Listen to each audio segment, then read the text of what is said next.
Good morning and welcome to the Assembly budget hearings. Few questions I wanted to ask you in reference. You talked about in this budget is the largest in the history. But when I look at the budget and we talk about direct school aid that actually goes to the classroom, it's about $212 million.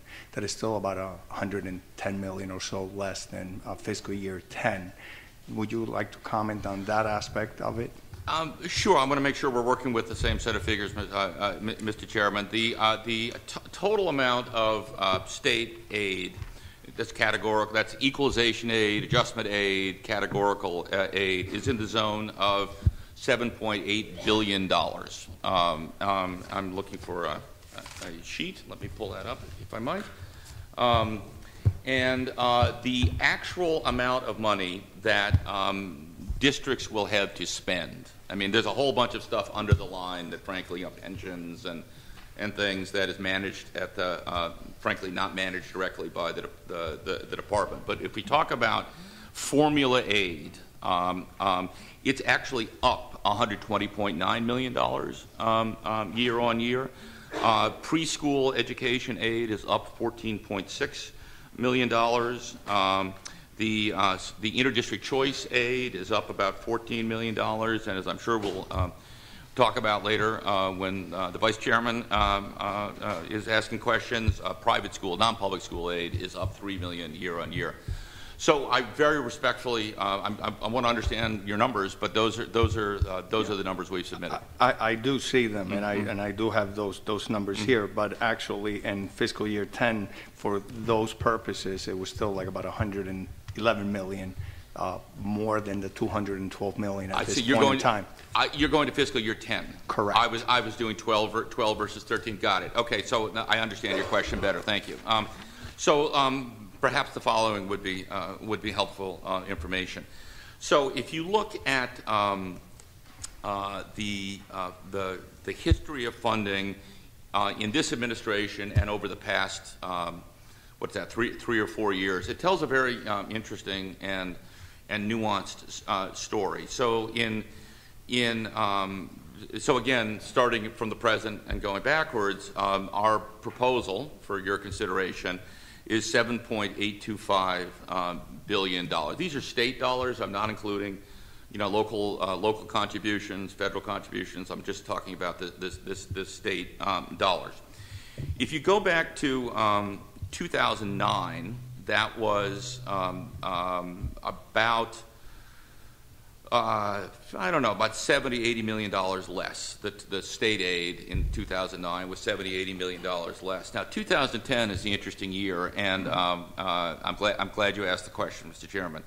It's an interesting year because that was the year the bottom fell out of the economy, and Governor Corzine proposed an amount that never actually was funded, but proposed in an initial document about $6.8 billion in state aid. Again, the amount the governor has proposed this year is $7.8 billion. And then there was a little bit of accounting magic, and that is the feds, swept in from the plains and supplied in the form of, I think it was called ERA money, but a line of federal money, about $1 billion extra.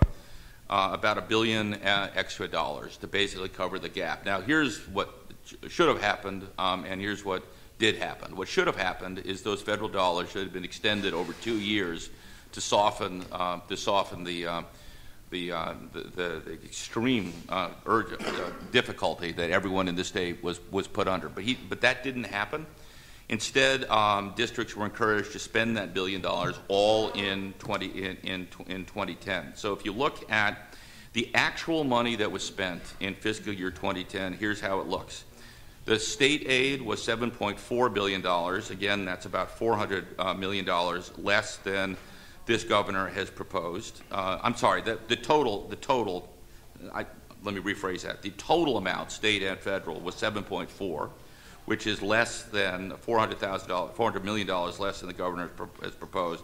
But the really interesting number, the actual amount of taxpayer funds, that is dollars generated in New Jersey, taxed through various means by under the legislature's tax code was only $6.4 billion in the last year of the Corzine administration. This governor has proposed $1.4 billion more than that this year. So those are the figures I have, Mr. Chairman.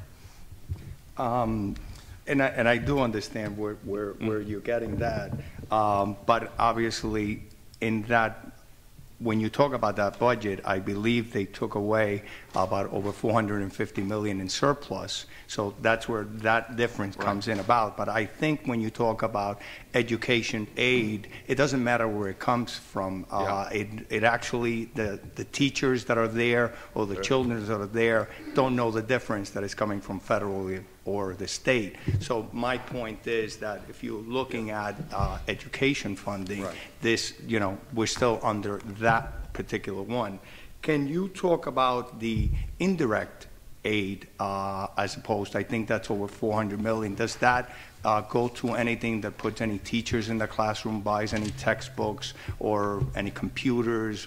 What is the indirect aid goes toward? So it would be helpful if I make sure I've understood your question. Can you tell me the categories you lump under indirect aid, or give me some elaboration When of that? I talk about indirect aid, I think you categorize it as direct state payments for education. Gotcha. But, okay. And I think those sort of would be indirect. Sure. Well, the governor, as you know, is very committed to fully funding pensions, and so we see that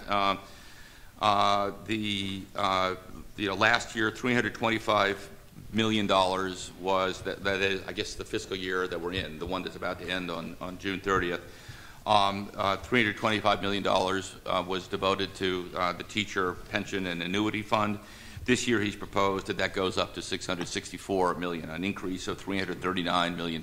Now, whether that's, I personally believe that is the right thing to do, and in service of our educators and in fulfillment of a certain set of expectations they have. So I do think that advances education in the state. It's not for chalk and books and direct classroom, but I would certainly and I could appreciate that. Yeah. But this is the state's responsibility. It's not, if we were to opt not to do it, it wouldn't be the school district's responsibility. It would be ours, correct? I believe that is correct.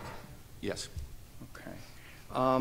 Talking a little further in reference to the budget, and I'll use my district to get an idea. In the fiscal year 13's budget, my district, as opposed to what the funding formula would give them, it would be about $36.7 million less, which would one municipality, North Bergen, probably one of the lowest spending schools in the districts and in the state, which is already underfunded, would be missing $11 million.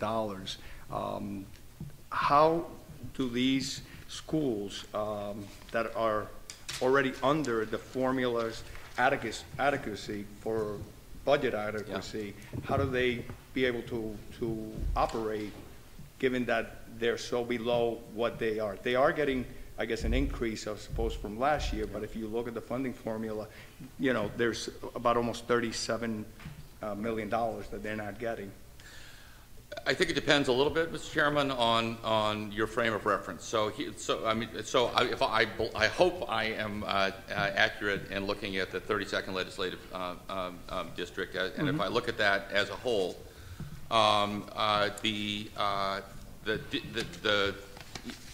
every single one of the school districts in the 32nd is up year on year.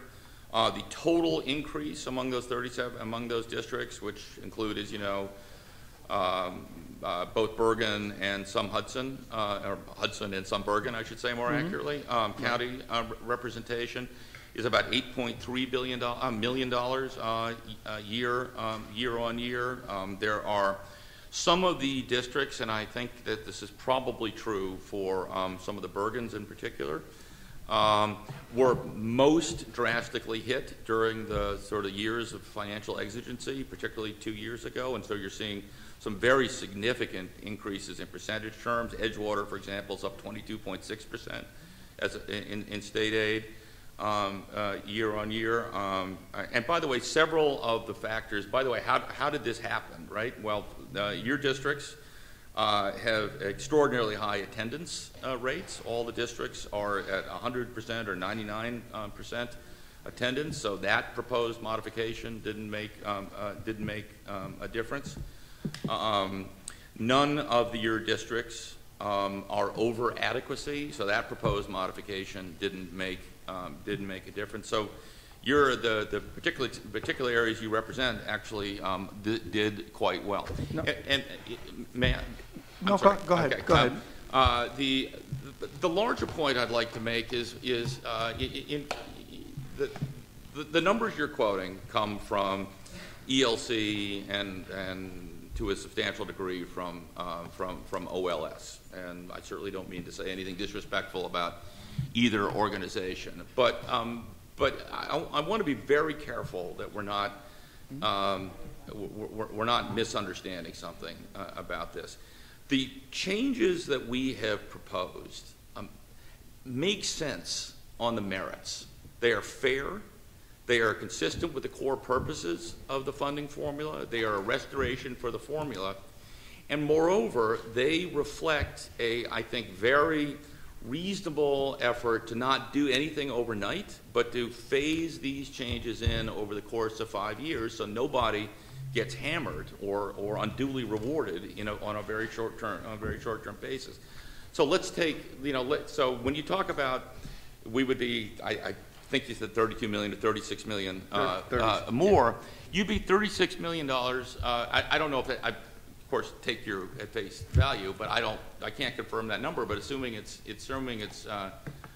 true, I don't think a big piece of that might be adjustment aid, right? And adjustment aid was meant to be a transitional aid.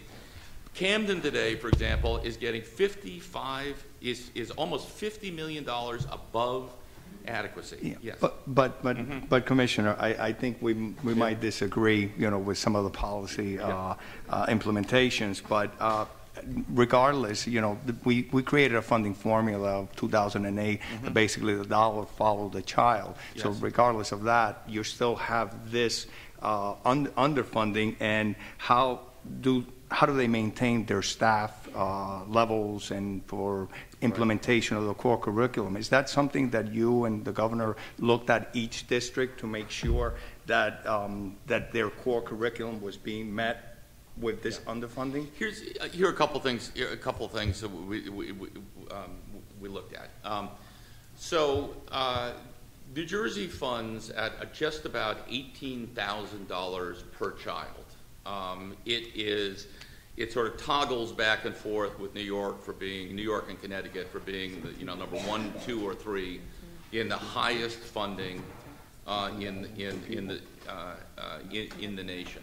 When I travel across the country and colleagues from pick your state, California, Ohio, and they look at $18,000 a year, they find that number borderline staggering. I am absolutely confident that the generosity of the taxpayers in this state to public education is unmatched, and that the districts are put well in a position to achieve educational success for their children. And I will tell you, the other, Mr. Chairman, the other, I think, really fundamental point here that I would urge you and your colleagues to consider is we have been boxed into a worldview by the Supreme Court and by the legislative debate over the last few years that basically equates funding with educational success. I will tell you from the bottom of my heart that that is an equation that is not right. That, of course, money matters, but when you look at Trenton or you look at Camden, and I'm sure we'll have an opportunity to talk about those today, and you see the level of failure for the students in those, and then ask yourself, Do you think another $3 million more or less is going to change that? This is not about that. This is about how well we spend the money. Are we, to your point, are we actually asking teachers to use a curriculum that truly is based on high expectations and prepares them for life? Are we being honest about a law that is your law? Yeah. And I can appreciate that, and I'm glad that you said, it's not all about money, but the money does matter. Yeah. Because I'll give you from personal experience. Sure. As you're here listening to me today, what you're listening to is not my first language. So I'm a product of a former avid. So when we talk about that, there's challenges that some people do not look at and do not understand, that you do need that help for these areas, and money is useful and needful to be able to deliver these services, to be able to get to these children. By the way, I fundamentally agree with you that a rational, fair, successful funding formula funds on the basis of the child and provides more money for children with limited English proficiency or more money who face certain educational deficiencies. So we are in agreement on that, Mr. Chairman. Can I ask you, and to move on a little bit, education funding report that was released in March, can you tell us what difference that would be from the education adequacy report that was required from September of 2010 that is supposed to be released later Sure. this year? Are they similar? Is there a difference? Why has that report not been available yet? So we, the last time I was testifying, I committed on behalf of the administration to have the formal education adequacy report in your hands by the end of the year. I'll tell you what our thinking was, pure and simple. You all are engaged in an annual budget cycle right now. You're weighing 1,000 different issues and looking at the whole context, the whole situation. I think our collective view was, you have the benefit of my best thinking, and the governor has the benefit of my best thinking in the form of the education funding report. The governor incorporated much of that thinking into his budget proposal, and now you're engaged in a process which, if the gods smile on us, will be closed by the summer to create a comprehensive budget. I don't think anybody wanted to sort of force your hand with an artificial schedule while you were in the context of mulling the full context of the budget. But wouldn't it make sense to make changes over the next 5 years to education funding by having that report first in place? Wouldn't that make sense for us to move forward? You can make a very good argument to that effect. The complexity of that, frankly, is one imposed by the calendar, and that is that if memory serves, the governor, I submitted this to the governor in early February of this year, and his budget address, I'm sorry for my memory, was give or take the 13th or the 23rd of February. There would be a 90-day ticking clock that would make the recommendations of the funding report, of the education adequacy report, basically become law right in the middle of your budget deliberations. And the thought was not to force you out of your natural legislative calendar. By the way, I should also say, and I should have said this at the outset, that many of the changes we're proposing could not be accomplished through the funding report. In other words, the SFRA creates certain things that are appropriate subjects for the funding report, and they are the weights specifically. But the change in to average daily attendance and the change in adjustment aid and the commission to look at risk all would require legislative action outside the funding report. No, and we appreciate you being mindful of our task here today. But I know it's really also a requirement. So I was just curious why we wouldn't be using that to make changes over the next 5 years. Can you tell us on the actual education funding report that you did, were there any stakeholders or any consultant or experts that were consulted in on that report that give us some idea how Sure. it came about? Sure. So this is this is something that I committed. I mean, not to like cry in my beer here, but I committed months and months of my life to try to think through and get right. And I sought the advice of a handful of people whom I thought would be very, the most knowledgeable people in the country on this. And by the way, I sought the advice of professors and people who had testified on both sides of the Abbott case. In other words, I wasn't trying to, stack the deck. And I hired a handful of, I guess you call them advisors or consultants. By the way, we put it out in the public domain who they were and so on. And, it's interesting that the sum total of what we paid them was, depending how you count, somewhere around $50,000 to help advise us on distributing $7.8 billion worth of funding to do it as fairly as possible. I frankly didn't use them that much. I wanted to bounce ideas off of them to get their thing, to get at least only one of the sections to get a draft, and it was one of the smartest things I've done, and I absolutely stand by that decision. So we spent about approximately $50,000. That was it. That's all that was spent on it. That's correct. Okay. You mentioned in your testimony about going to an average daily attendance record. I wanted to ask you, and I know some of the challenges in some of the urban areas, because when a kid is missing or is not in school, that doesn't change anything, that you still have the teacher, you still have all the cost when he comes back. Do you think that that's fair to do that? Well, I do, and let me explain my answer. Well, I don't know if I should go here, but there is for those of us who spend material parts of our lives in schools, and I imagine on this panel, I bet you there's some educators here, that one of the most distressing experiences that is a recurring experience is to go into, let's say, a large, failing high school. And that often has a sort of aimless character to it, and you go into a classroom and there's 12 people in it. You go, God, I've been hearing about teacher-student ratios, and I look at it, but there's only 12 people here.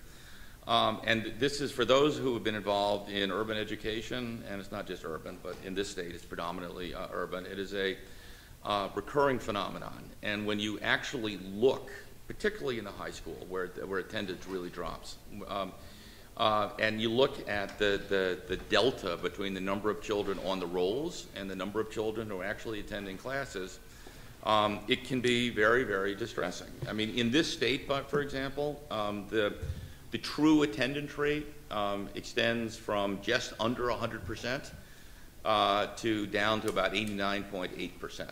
That's a lot of children who are signed up and we're paying for and are not going to school. Now, I completely appreciate your point, is that children who are, have been dealt a much tougher hand in life, may have many more barriers to attendance that they need to deal with. And I get that. But I do think that if we look as policymakers in the cost and the benefit of pushing districts to do everything in their power to get these children to attend classes is net for the good. Yeah. But wouldn't you say that not giving them money is not helping them try to get up their attendance? Isn't, taking money away, it's not going to help them. If they need truancy officers or whatever, you would say probably need more to be able to at least bolster attendance. Again, I guess I have I understand your point, but we already have on the books a very concrete set of laws involving dealing with children who are not attending, whether through truancy and so on. So, the cost of that attendance effort, I think, is comparatively small, but I think the benefit of creating incentives for attendance is very, very, very powerful. And this is what lots of other states are doing, what I think is the right thing to do. Okay. Thanks. Fair enough. Can you touch upon the teacher evaluation? I know my hometown is part of that pilot. How that's working out so far? I think we're off to a very, very strong start. I'm very pleased with the effort that the state as a whole has undertaken. Just a word on that, Mr. Chairman. This is a deeply important body of work. The single greatest determinant of a child's outcome, of educational outcome, that is resonant in the school is the effectiveness of the teacher. And this makes great intuitive sense as we all look back on our own educational, personal educational lives. It is vastly more important than the books you use, the size of the class, or any of the other things that we often focus on. Having an effective teacher in front of a classroom for 3 years in a row can dramatically narrow, if not completely close, the achievement gap. And having an ineffective teacher in front of the classroom for 3 years in a row can take that achievement gap and broaden it to the point that kids fall over the edge of the cliff and typically never come back. So if we are serious, instead of just, focusing on rhetoric, if we are serious about this, then we want to work together to create a systematic way to recruit, to attract, to appropriately compensate, to responsibly evaluate, and to train our teachers to be the best that this nation can generate. And it is especially urgent that we do that in, sounds like, one of the communities that you grew up in, where children start out, with a far more difficult road to get to success. As a result, we have engaged in a process that is very sensitive to frankly, the culture shift that this is going to require. We started by creating a pilot program, which was an all-volunteer Army, and we asked, I think, 10 or 11 districts to participate in developing a model teacher evaluation system. The governor put together an educator effectiveness task force to sort of think about how other states and jurisdictions had done this. We then, this next coming year, we found another pot of money, and we have asked them, and we are probably going to close to triple the size of the pilots, again, an all-volunteer Army, all the while taking the learning from what's going on in these pilots and incorporating it into a state plan, which in calendar year, I hope I get this right, 12, 13, 14, will be rolled out across the state. We have a statewide committee consisting of teachers, union members, and educators. There is a district-wide committee, and I believe a county-wide committee, but a district-wide committee. Every one of these consists of educators and others, and we are coming into this with a pretty high level of humility, by the way, about they're very hard. This is very hard to do right and fairly. Do we have an idea of what the cost will be for implementing this across the state, and where would the money come from? Yeah. So one of the reasons that we're doing the pilot is to try to answer exactly that question better. And a couple points in response. One is, for the reasons I gave before, deploying existing funds to this is probably one of the best investments that we can make in that. So if to the extent there's questions of reallocation, I would hope districts can be persuaded that a lot of the things that we spend money on today may not get the same return on investment as maximizing the effectiveness of our teaching force. By the way, not through gotchas and firing people, but through identifying deficits and helping people get better for the most part. Secondly, it's really worth mentioning that this is not something that doesn't exist today. Districts already invest in teacher evaluation programs. Certainly good districts do. They already have systems and so on. And so what we're asking them to do over time is migrate the dollars that they invest in these programs to a new and improved program over time. But still, we're going to learn what the total cost is, and that will be certainly factored into the work that we do. Okay, so we don't have an idea yet. No. Can I ask you, in reference to high school testing, the director of assessment said after 2012, the HESPA, I think, contract expires, and we will not have a high school Yep. testing. Is there going to be a test for graduating high school Right. going to take place, or there isn't going to be any? So, Mr. Chairman, I'm going to ask for your indulgence on something, and that is that we, in this case, I commissioned a college and career task force, and I brought in very senior people from higher education, from the chamber, from the business community, from K through 12 education, and specifically asked them to come back with a comprehensive report about the nature of our assessments and how are we going to migrate to a better kind of assessment over the next many years to reflect the fact that we have adopted the Common Core curriculum. If things go as hoped, I think we will be making an announcement about that in the course of the next 10 days.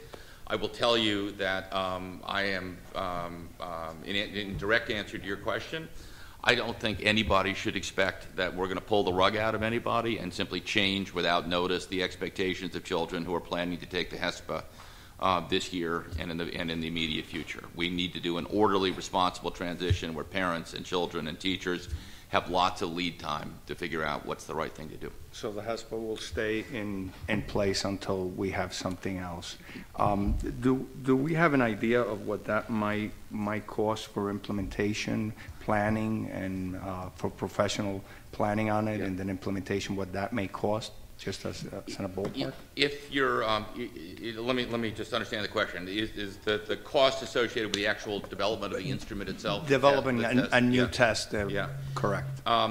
So we spend today, boy, I hope I get this right. My colleagues will correct me. I think about $37 million all in on our assessment regime. 32. How about that? $32 million on our assessment regime. So those dollars are already in the budget, and so if we move to a new testing regime, we will redeploy those, but I don't want to kid you, there will be additional funds necessary. And indeed, this year, on the governor's proposal, we've started the process, but the proposal includes an additional $1.7 million to sort of start this transitional process for assessments. Thank you, and I want to thank you for indulging me in all those questions. Thank you. We'll move it over to the rest of the committee. Assemblymember Cercelli. Thank you, Chairman, and good morning, Acting Commissioner. Good morning to the staff. Let me follow up on a few questions that the Chairman raised. Take the role of we in the legislature take our role very seriously, as you can appreciate. And I just want to go back and clarify because, and I don't lay this entirely at your feet because of your arrival, but the department was in place before I arrived. It'll be in place after I arrive.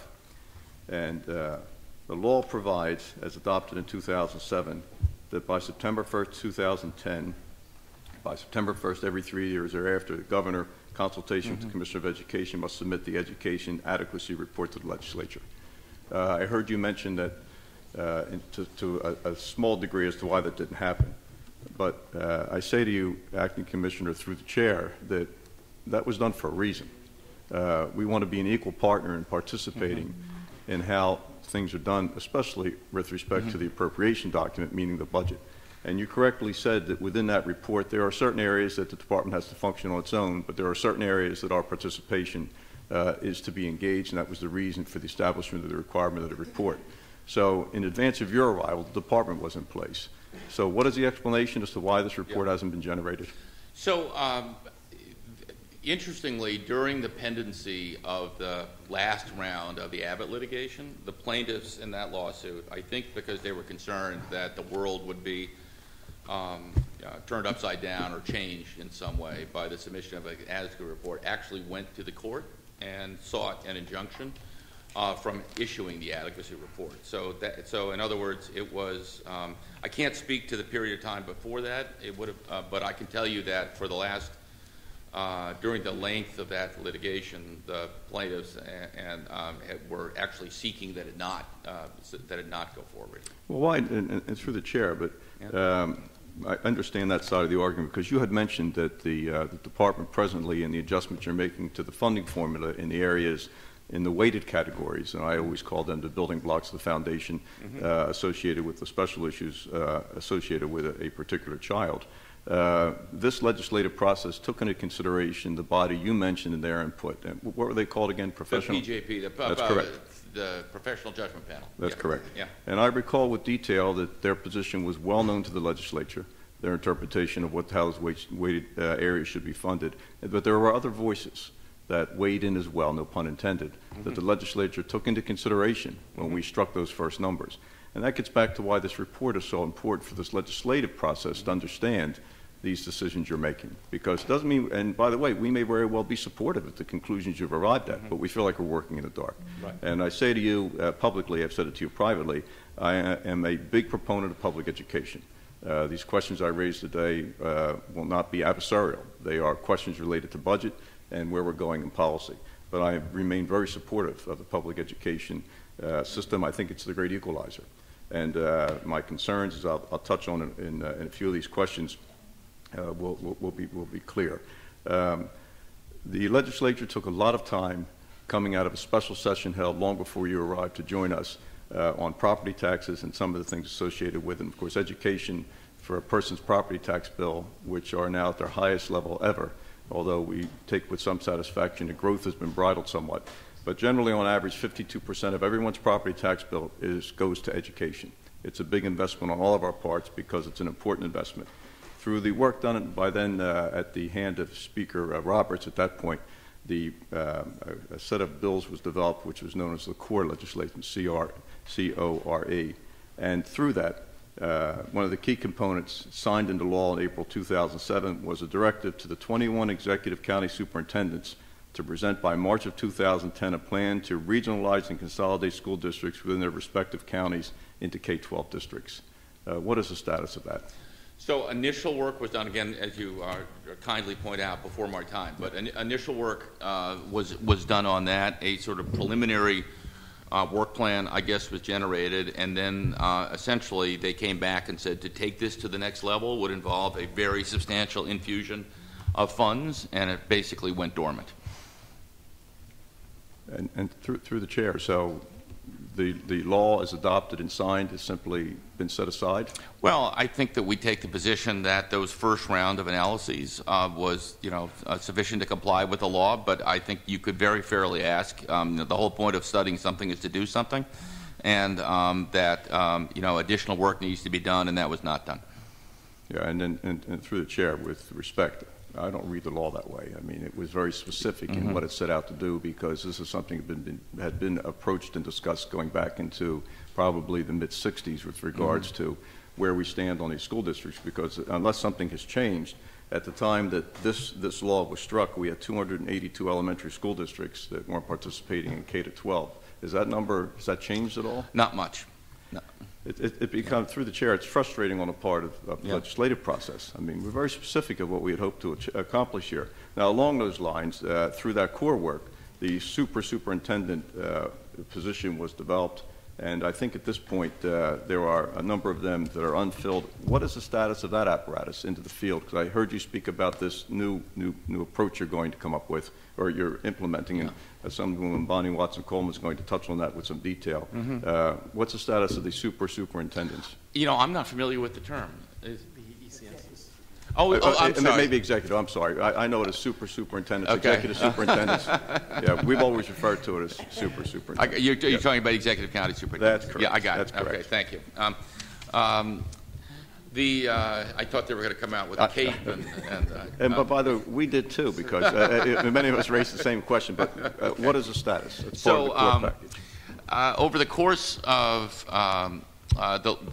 this sort of comprehensive effort to think about how to deliver on our mission better, we looked very hard at not only the office of the executive county superintendents, but the very talented people who occupy that office. And we wanted to make sure that their work and those individuals are incorporated into the overall structure. So essentially, this is how it's working. And as you know, over the course of the last Gosh, I'm going to say certainly probably the better part of a year, if not a little bit longer. Many of these executive county superintendents have been serving more than one county, but not to be confused with the fact that each county continues to have its own county office with special ed folks and instructional folks and so on.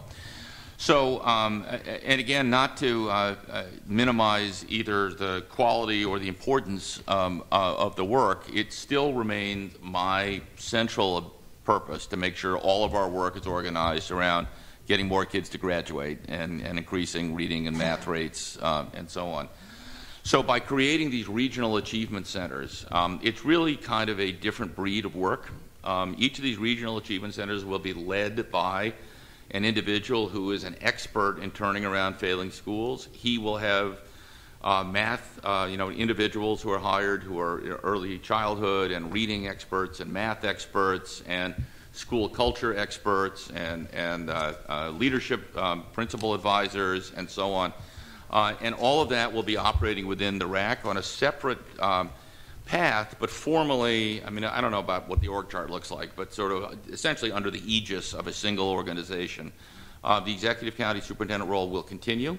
They will continue to manage the county offices, and they will continue to do the very good work that they do today, which typically is much more in the nature of auditing, CUSAC, compliance, regulatory work, although many of them, by the way, I think maybe implicit in your question, really, provide very sage advice to principals and superintendents around ad hoc issues. Well, and through the chair, yeah. Again, I raise this question because I think the work of the legislature means something.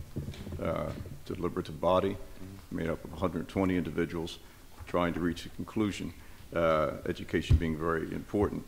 Presently, are there any nominations in the pipeline for these vacancies?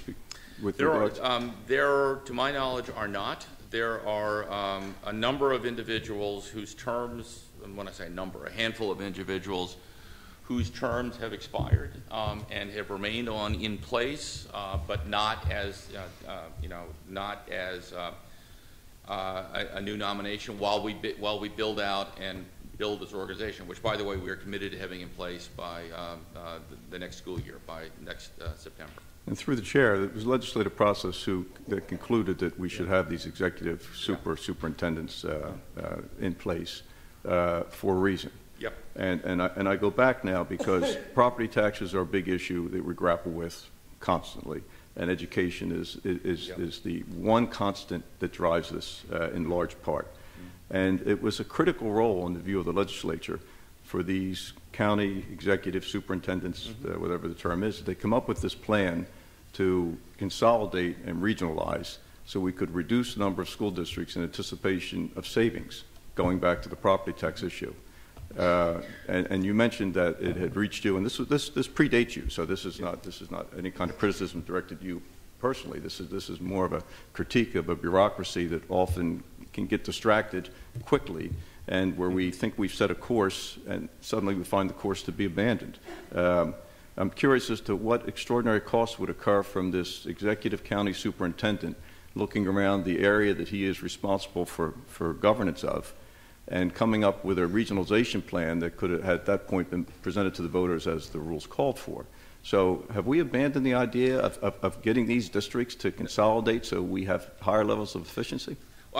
We have not, and you offer a very powerful reminder that we need to, re-engage on that. I think this new structure will enable these folks to focus on that as their role becomes clarified. I have to tell you, we are in violent agreement about the essential nature of things like shared services and consolidation. I mean, there is something that may sort of scratch a Democratic itch when you look at 600 elected school boards or 580 elected school boards, but that from a governance and economic and fiscal responsibility point of view is extremely difficult to defend. And Acting Commissioner, that goes directly to the heart of the issue of property taxes and expense. And I applaud the department in its effort to continue to evolve and understand how our society is changing.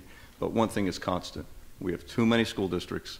We have too much. Yeah. And that's why we took so much time to develop the core legislation. A lot of people worked very hard on that, and including the school funding formula, which I now want to shift over to a brief point.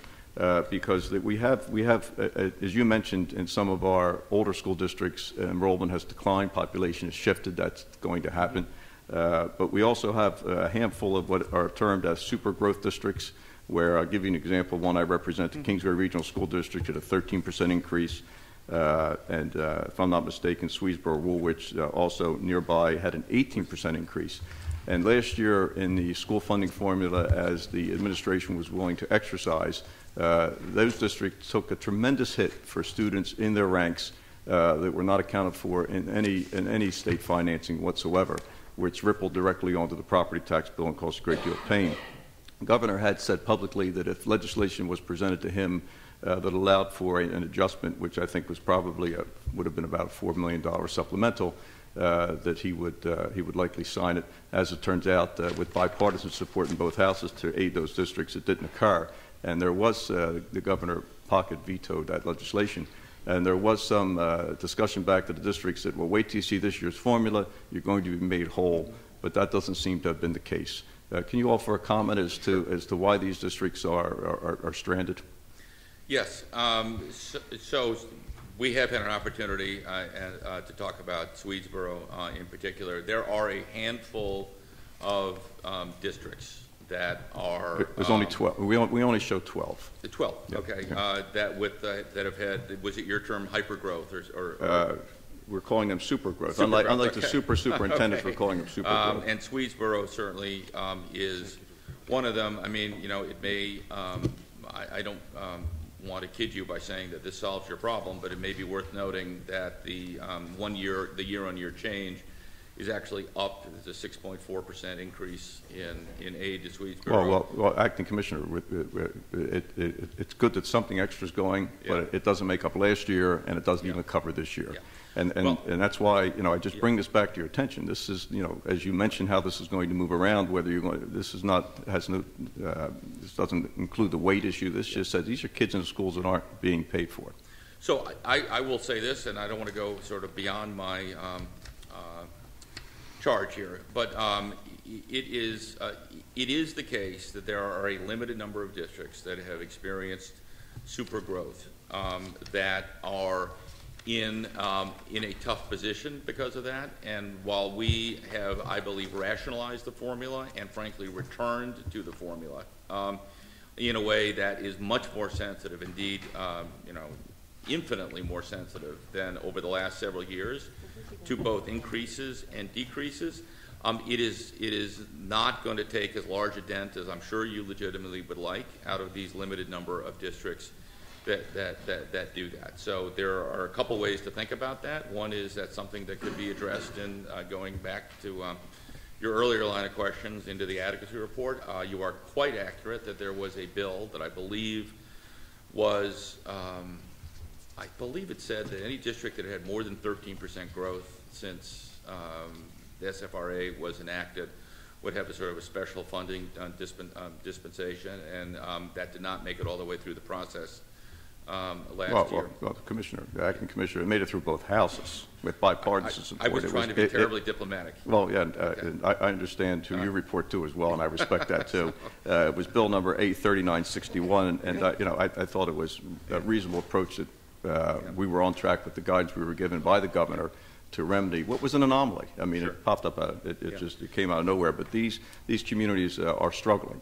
And property taxes are a real burden there. So I asked your attention again to that as we work through this budget process. If there is some interpretation that can bring relief. I'll close on. I have 2 points. One, with regards to the apples comparison of how we're spending money. I heard with regards to budgets against previous governors in previous years in public education. There's a couple interesting points in these numbers related to pension payments. And school construction loan payments that look like they're moving from one calendar year to another and contribute about $467 million to the number of the overall formula. It seemed to me that that was unusual. I'm looking for my notes so I can give you a little better guidance on where I am. our notes are telling us that based on the budget the governor has presented to us, school construction debt service payments appear to be increasing by $476 million, and it looks to be this is due to a shift of $367 million to FY12 payments to FY2000 revenue. That would leave a real increase of $109 million. Am I reading that correctly? Can someone comment on? Can I just understand the question, and we may need to get back to you on that. But is the question about was this an SDA or a regular operating district? This. I have it as the total debt service. Total debt service. So my question is the shift for purposes of accounting to bolster the number for the public discussion? You're saying under the school construct, the SDA debt service, I think I'm tracking you, Assemblyman, is proposed at $489 million, this $489.9 million, up from a dramatically lower number of 13.2 in FY12. And if I've tracked you, you're asking, how do you account for that very significant increase? Well, because through the chair, our researchers are telling us that the increased number is due to a shift of $367 million in FY 2012 payments to FY 2011 revenue. I'm confused reading it. That's why I asked. So exactly. Well, my colleagues and I have found a very impenetrable footnote. So let me. I don't mean to be flip about it. Well, no, please. We'll be glad to get you an answer. Oh, and if you want to get back to. So it says the FY12 appropriation was reduced because $367.6 million in debt service costs were appropriated from funds in the FY 2011 budget. So what it sounds like is that the costs they just got parked in a different fiscal year. It's not an actual material change in expenditure, but a accounting sort of a ledger entry that sort of chose, I'm sure appropriately, to park those costs in fiscal 11 rather than fiscal 12. But I'm more than happy to look into it and get you a better answer than that. Well, and so just for clarification, I raised that question for purposes of the numbers we're looking at in regard to overall school aid increase or decrease, or that academic discussion that we tend to engage in as a budget committee because we just work in numbers. Yeah. So I mean, is that move for purposes of what's the purposes for better presentation of numbers and accounting? Is it a prudent move? Are we doing better in that category? I'm sure it's prudent and I'm sure it's appropriate, only because I know my colleagues in other parts of government, but it's not something that my department manages, and so I would respectfully ask for an opportunity to get back to you on that. Yeah, and that's fine. And through the chair, I'll close with two quick questions. First of all, and this is more philosophical. We've heard a lot of discussion in a handful of years as we have challenges in certain public school districts with creating charter schools and hybrids of charter schools as being something that's going to be helpful. And I've raised this question to you privately. I'll raise it publicly because I think an average person sort of thinks this. If the charter school model is so good or has such potential, even in these areas where there are economic challenges, some are older legacy cities, then why don't we just run the public schools like charter schools? Well, I'm sorry, I went to law school, so I'm going to sort of turn the question back on you, if you'll forgive me. So why do we have a law on the books today that says that when a principal makes a choice about who's going to teach in the school, he or she must, by law, 18A, fire the best teacher in the district and preserve the job of the worst teacher in the district if the latter is one day more senior.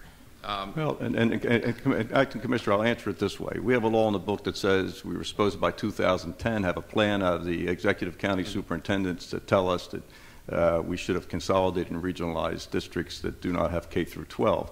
So there are a lot of laws that get approached at different ways and different timetables. And I would say to you, for this, because I'm supportive of just making it better. I'm not, as I said, I'm not adversarial. Yeah. I mean, I just don't want to. I don't want to see the base of public education eroded with the convenience of the discussion there's another model. Because I heard you mention on charter schools that a number of 10 or 11 are going to be dechartered because they hadn't been performing as well as they should be, which means that model's not perfect. But I just say to you, again, not being an attorney, that if we have a model that we think is going to work, even in these most difficult economic places where the social structure is so challenged economically, that then if that's the case, then we should be striving to make the public schools at that model. And I'll leave you with this, because you've been supportive of my initiative to make sure that athletic events are affordable for families, and that sounds trivial at times, but for families who want to go see their kids and otherwise couldn't afford to, your department's role has kept with the letter of the law, and I appreciate you allowing the resources to be allocated to make sure that that law is followed, and I thank you for that. And I get to this point. You're seeing the legislature begin to debate whether municipalities should be able to have add-on fees like trash pickup, things of that nature, because we believe it's circumventing our cap law on property taxes, and a number of us feel that way. We're seeing a continued creep in the public school system for charging kids for activities such as band and football and being in theater, and some of this to be a burden. And it appears to me to be another way for taxation away from budget discussion. Have you a thought on these pay-to-play issues in public schools? Well,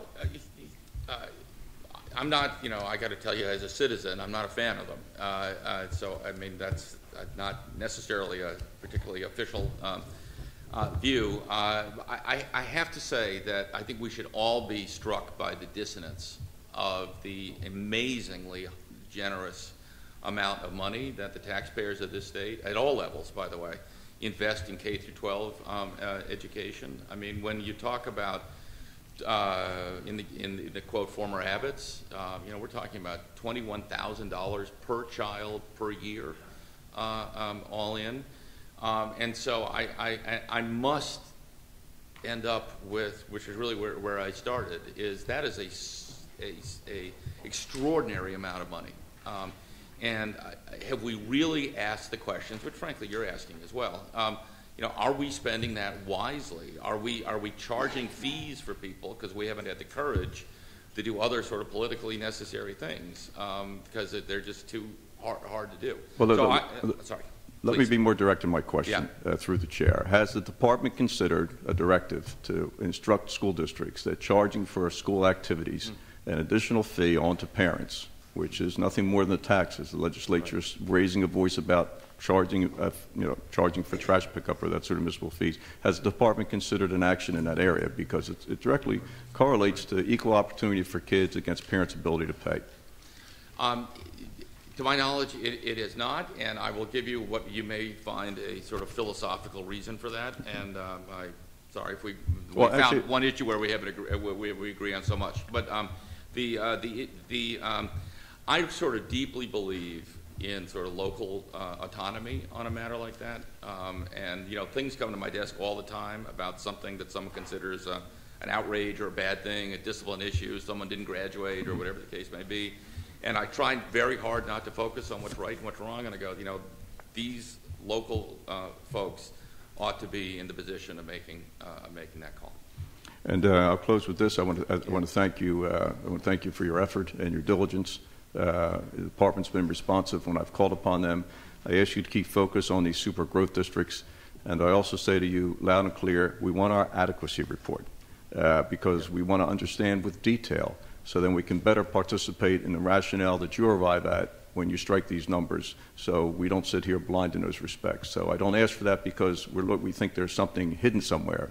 We need information, and also, if we're not going to follow the law that CORE established with regards to the consolidation of these districts, someone ought to tell us that, because we want to take that up. Because again, too many school districts, too much money, property taxes too high, and with all the good work you're doing trying to figure out how we're going to educate kids, if people can't afford to pay for it, there's going to be more of a struggle. So please keep in mind the legislature is very serious about the laws we pass, and we appreciate your continued cooperation. Thank you, Chairman. Thank you very much. Thank you, Assemblyman. Assemblyman O'Sconnell. Thank you, Chairman. Appreciate it. Commissioner, thank you very much for being here. So, thank you very much for having me. Diligently answering all the questions this morning. I can confirm your perception about, or your statements about the perception of the department.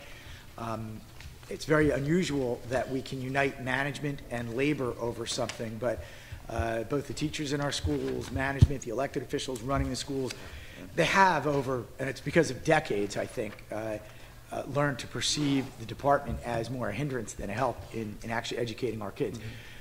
And you're right, though, that it's a cultural change. Nobody wakes up in the morning, or at least I hope nobody does, and decides, I'm going to be an obstructionist bureaucrat. If folk convince themselves they're doing something good. So it's a tough job to change that, and I'm glad you're focused on it. It's already beginning to bear some fruit. Regarding, you mentioned, and there was a question asked about outside advisors, and you used them for the report we mentioned. Maybe we use them for a few other things. Can you just elaborate for me a little bit how your use of such outside advisors compares with previous administrations?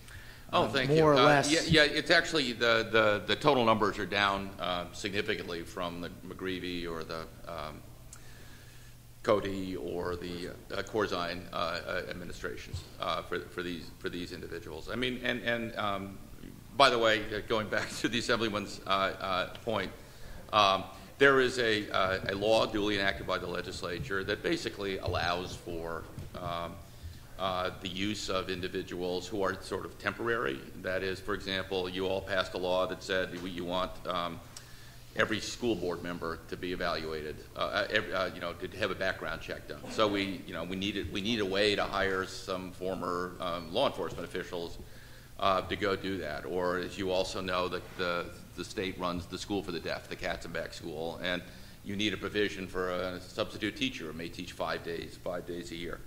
So that particular class of temporary employees has been around for a long time, and just as a matter of fact, I don't know if so much as by design, as a matter of fact, our use of that class of employees is down.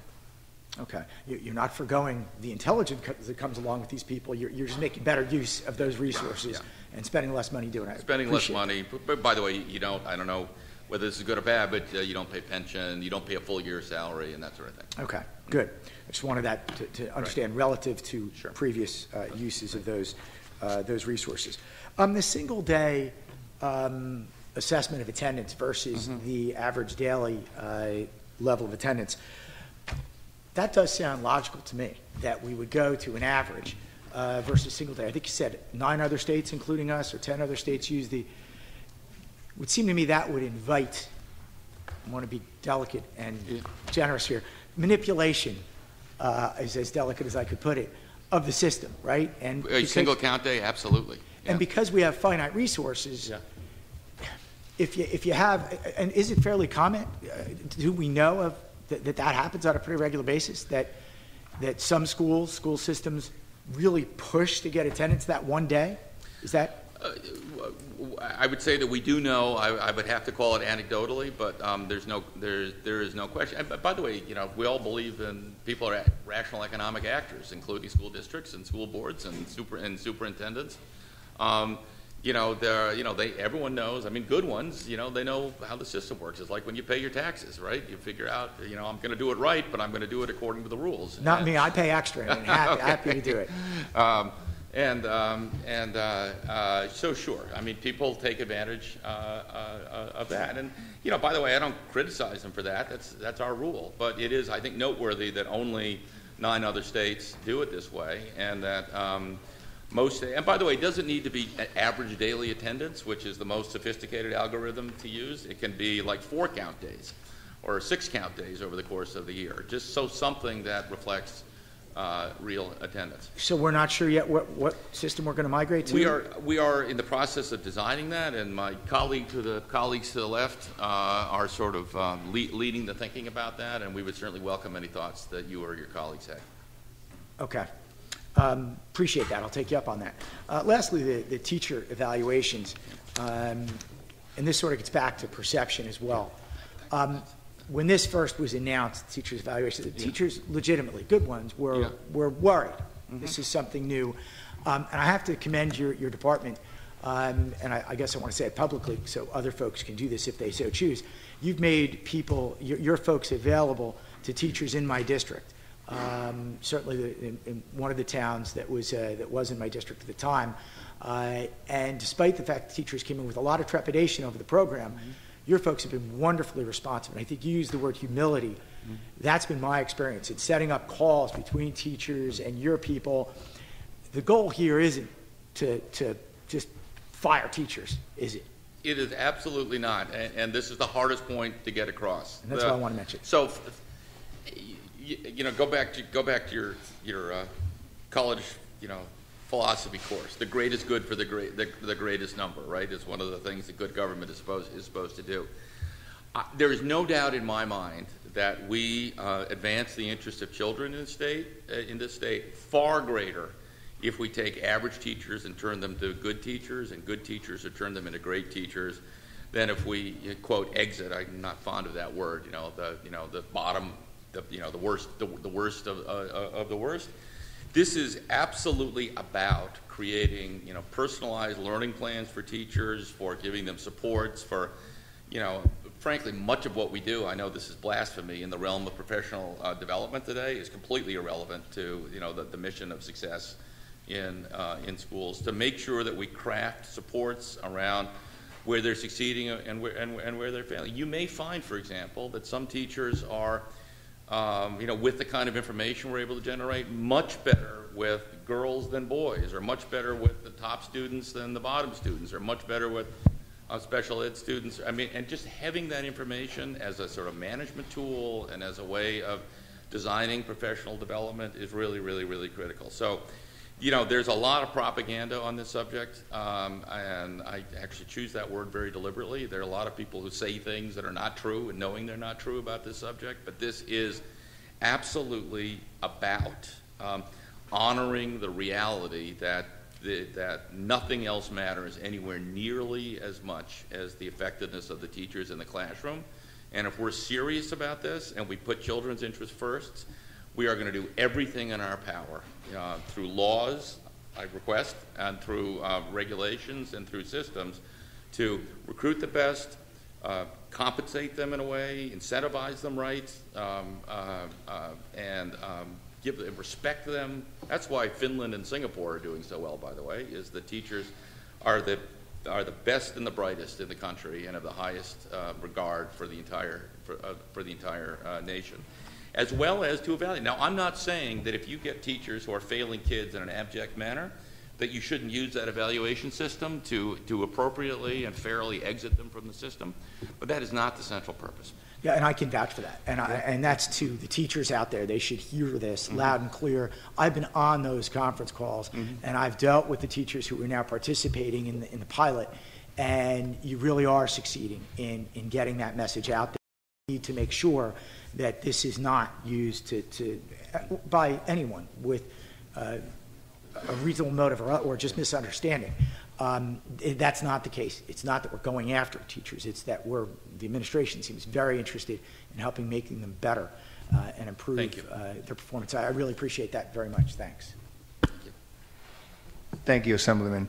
Commissioner, if I may follow up on something Assemblyman O'Scanlan talked about, that in the attendance, the daily average attendance, it appeared that you mentioned that there are some districts that are stacking the deck on those days. Can you elaborate on that? Is there some data where we're getting that information from, and how are they doing this?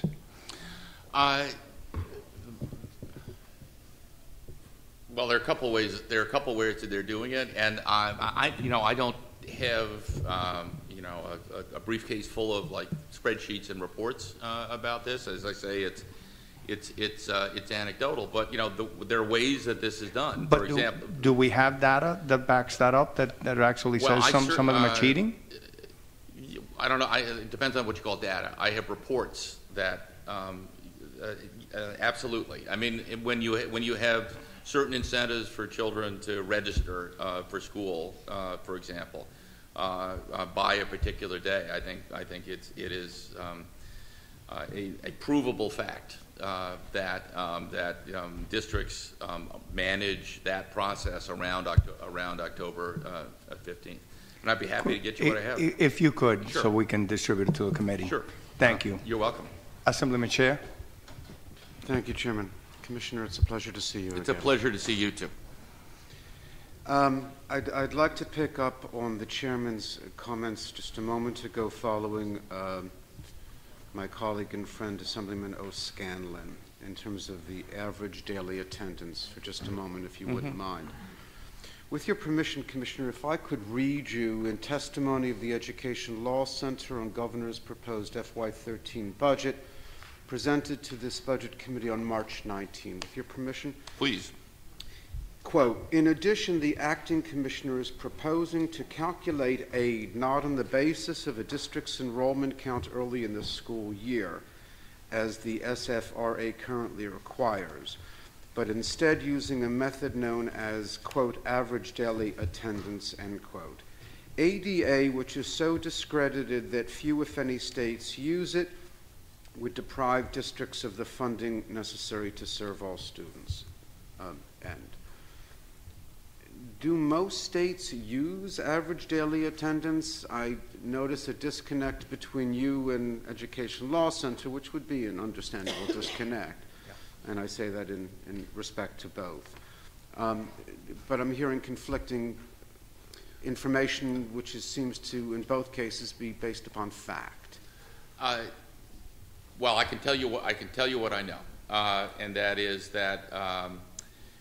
First of all, I think it's fair to say I've never done anything that they like, so it doesn't surprise me that that they're. My wife makes the same comment about me. I'm sure. So I'm quite. It does not astonish me that. Would you have a list of those states that in fact do average daily attendance? So I can certainly get you that, but here's where I think the disconnect is in all seriousness. If you read my report, it condemns a single count day approach, which is the single October 15th approach. And if you read it carefully, it does not embrace, and I'm doing this from memory, but it does not embrace average daily attendance as the only approach, but embraces an approach that looks at attendance over a more extended period of time. There are, as I understand it, 9 other states besides New Jersey who do it on the basis of a single count day, which would put New Jersey in a distinct minority. There are a limited number of states, and I don't have the number in my head, be happy to get it to you, that use the sort of most formal version of this, which is average daily attendance. I disagree that it's discredited. In fact, I fundamentally disagree with that characterization. Somewhere in here is a rational system, whether it's at the ADA end of the spectrum or in a multiple count day perspective, that gives districts incentives to come to school, and that's what we're driving at, and that's what we're designing, by the way. Thank you. If I could impose on you through the chair, if your offices might have available those states that do it one way versus the other, sure, versus somewhere in between. Be happy to. The concern that I have about average daily attendance, it would seem to me, and not being involved in the schools and for good reason, but it would seem to me that a school obviously has responsibility to provide for all children despite the absenteeism rate that they might encounter, right? So the school plans to put 22 children in a classroom. It has all of the appropriate expenses of those 22 children, from books to staffing to materiel to physical location to utilities. Whether or not 3 children don't come in the morning, those costs still exist to the same extent. Even if those 3 children don't come on weeks or months on end, the school still has that responsibility to incur those costs. It needs the same number of staff professionals. Could you help me understand sure. why, where my disconnect is? So I'm just going to pull out a piece of data as I answer. So if you look at, and I'm just using legislative district 36 as a convenient example, you will see that the actual impact of this is extremely minimal in most places. For example, it turns out that in the school districts in your among your constituents, there's a 99% enrollment among those districts. The fixed costs of a school are constant. The personnel costs are not as variable as they should be, but they are indeed variable. And I can tell you that the cost of encouraging children to come is comparatively trivial in comparison to the overall costs of the district at large. And so it is, I think, absolutely true to your question that if a district has got a 98% attendance rate and sees a modest, by the way, extremely modest reduction in the funds, they're going to feel the pinch of that to the extent that they have non-variable costs. But I can tell you some of their costs are sufficiently variable to make an adjustment, but that's not the point. The point is they should be designing programs and implementing programs to get those kids to come to school. And as I say, greatest good for greatest number. I don't have any doubt that the net educational benefit of that is positive. But it would seem to me, forgive me, Sure. it would seem to me that we are going to penalize the district, which of course is going to take it out on the education provided to the children, right? Necessarily so. There's less money, they've got to reduce whatever.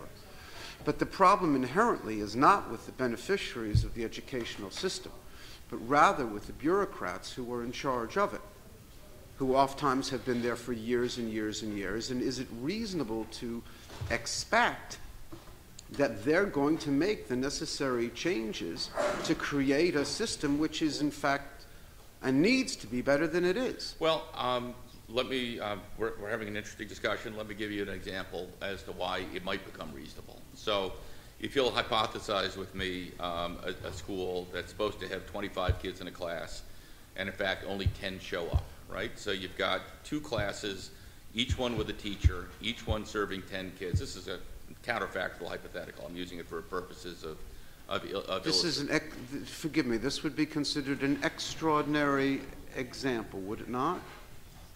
Perhaps so extraordinary as not even to be feasible. Well, it doesn't matter. Make it 20. I don't think 25 to 15 is extraordinary at all.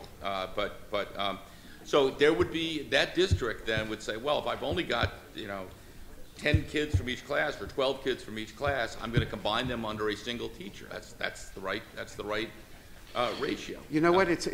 Commissioner, I'm cutting you off. I apologize. Sure. I absolutely agree it's the right thing to do. Yeah. But the problem that I have with it is that we are subjecting the kids. We're subjecting the kids. And the problem lies not with the kids. The problem lies with the people who are in charge, the principals, the superintendents, whoever they are. If I may, which brings me to point 2. Mm-hmm. We speak about returning more money to the classroom, slashing the bureaucracy finally and at last, making it a more responsive system. I'm trying to understand the numbers of the department. Actual positions in FY 2011, 779. Revised FY 12, 760. Funded FY 13, 841. It's a 10.7% increase.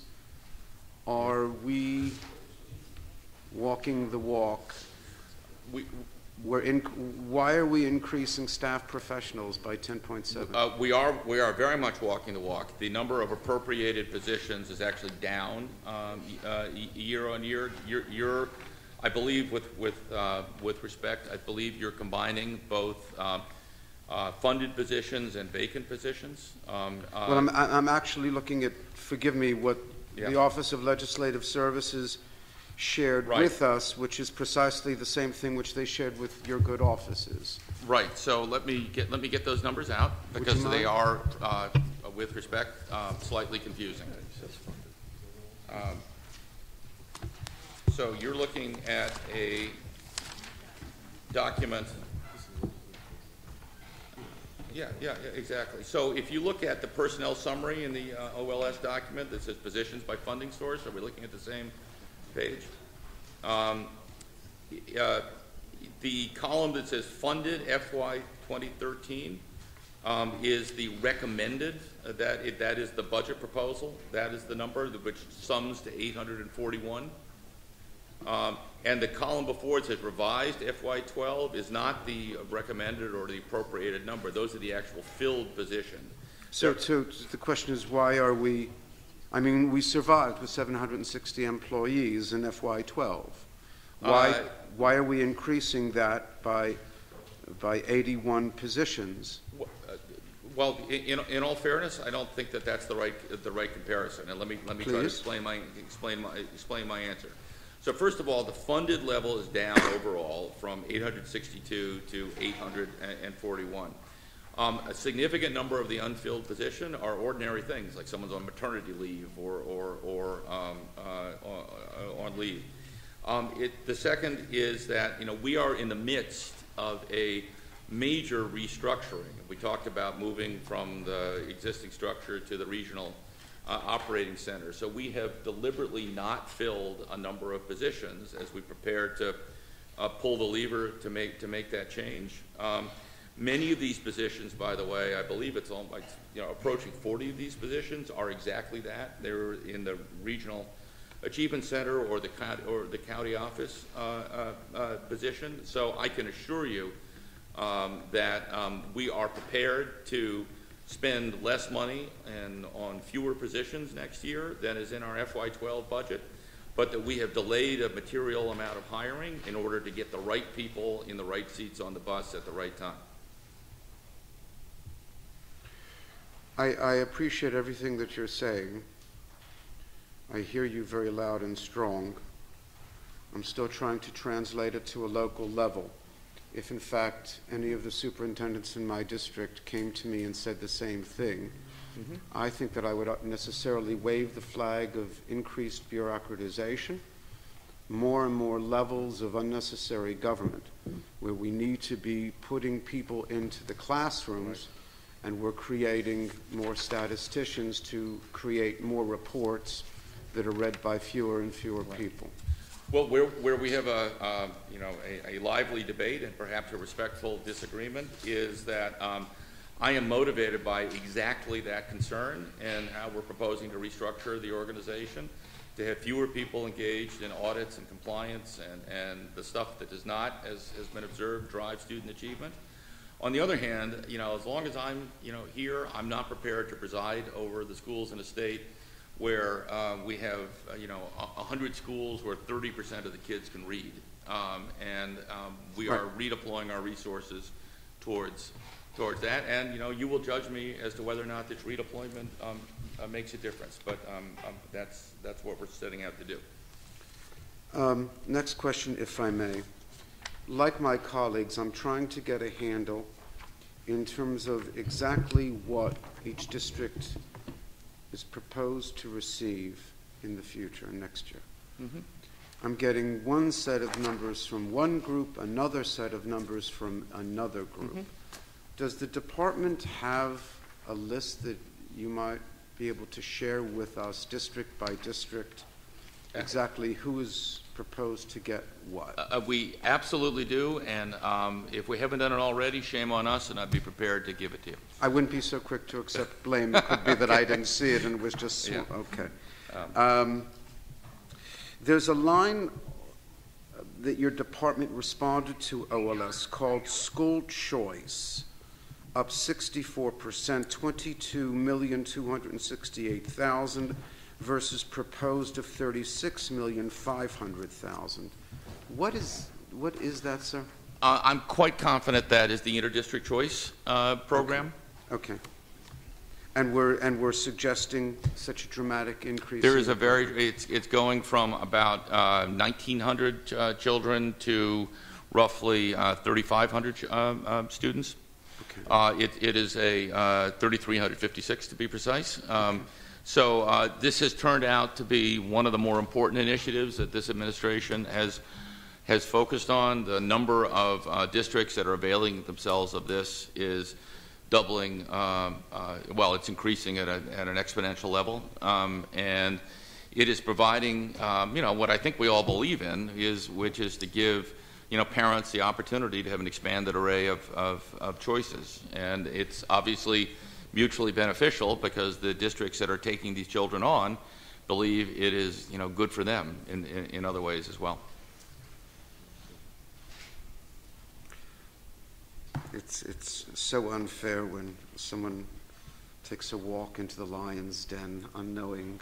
Uh-oh. Tell me about technology aid for private and parochials, Yeah. appreciating the $20 per student. Yeah. What happened to the $40 just a few years ago, or am I right that the financial condition of these schools, which are servicing over 150,000 New Jersey children, are being radically and unfortunately cut? Yeah. And I say that knowing that there was no tech aid last year, so shame on us. And if you could also comment on the lack of increase in nursing aid for parochial and private. So let me take it in the following order. So By the way, we'll get to OSA next, sir. Okay. Good.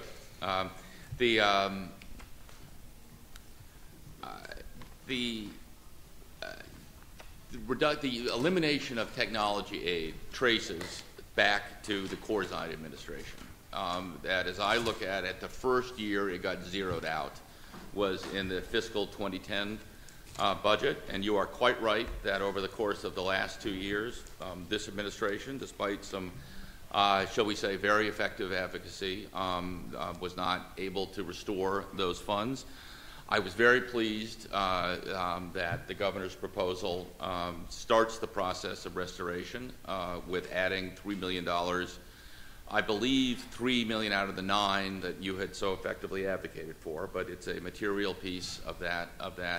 I will also tell you that... Could I interrupt you? Forgive me for just a moment. $3 million, what is the total amount of money that we're spending? Well, it's with that $3 million, it's, I believe, $72 million. No, I'm sorry. The total budget of funds going to our schools. Oh, it's $7.8 billion. $7.8 billion.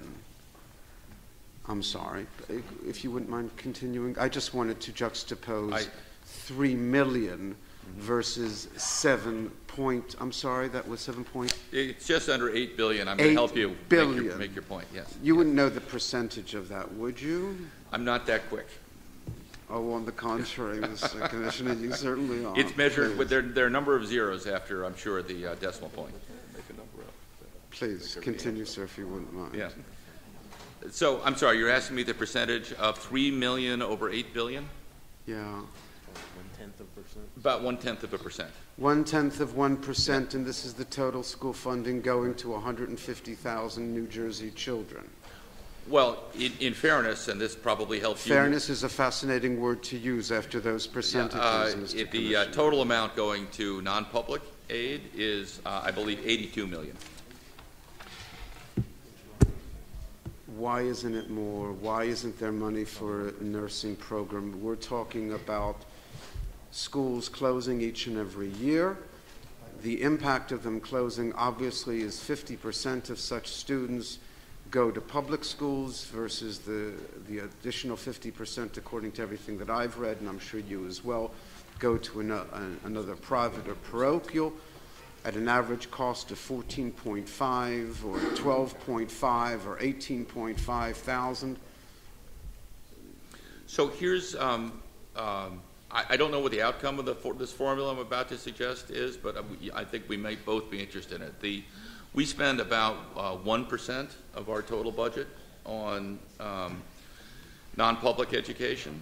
Which represents about 10% of the school population? Well, that's the number I wanted to develop. So we have the actual non-public population is actually, I believe, down slightly year on year, but it's in the zone of what, 155,000?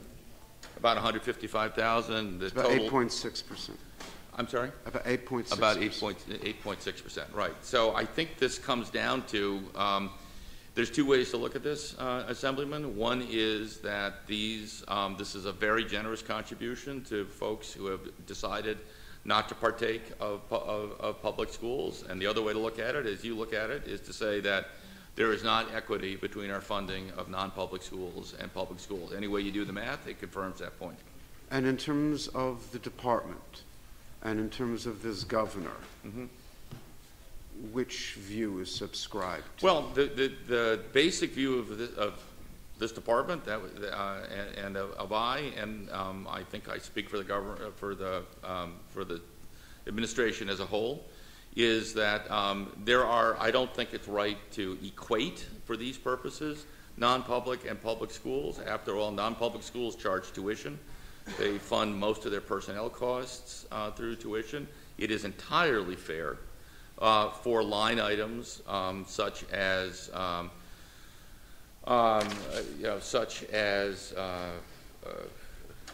special ed, handicapped aid, et cetera, for there to be a contribution from the state to serve children and parents who happen to choose private schools. But I don't think it is anybody's contemplation to have equivalence of funding.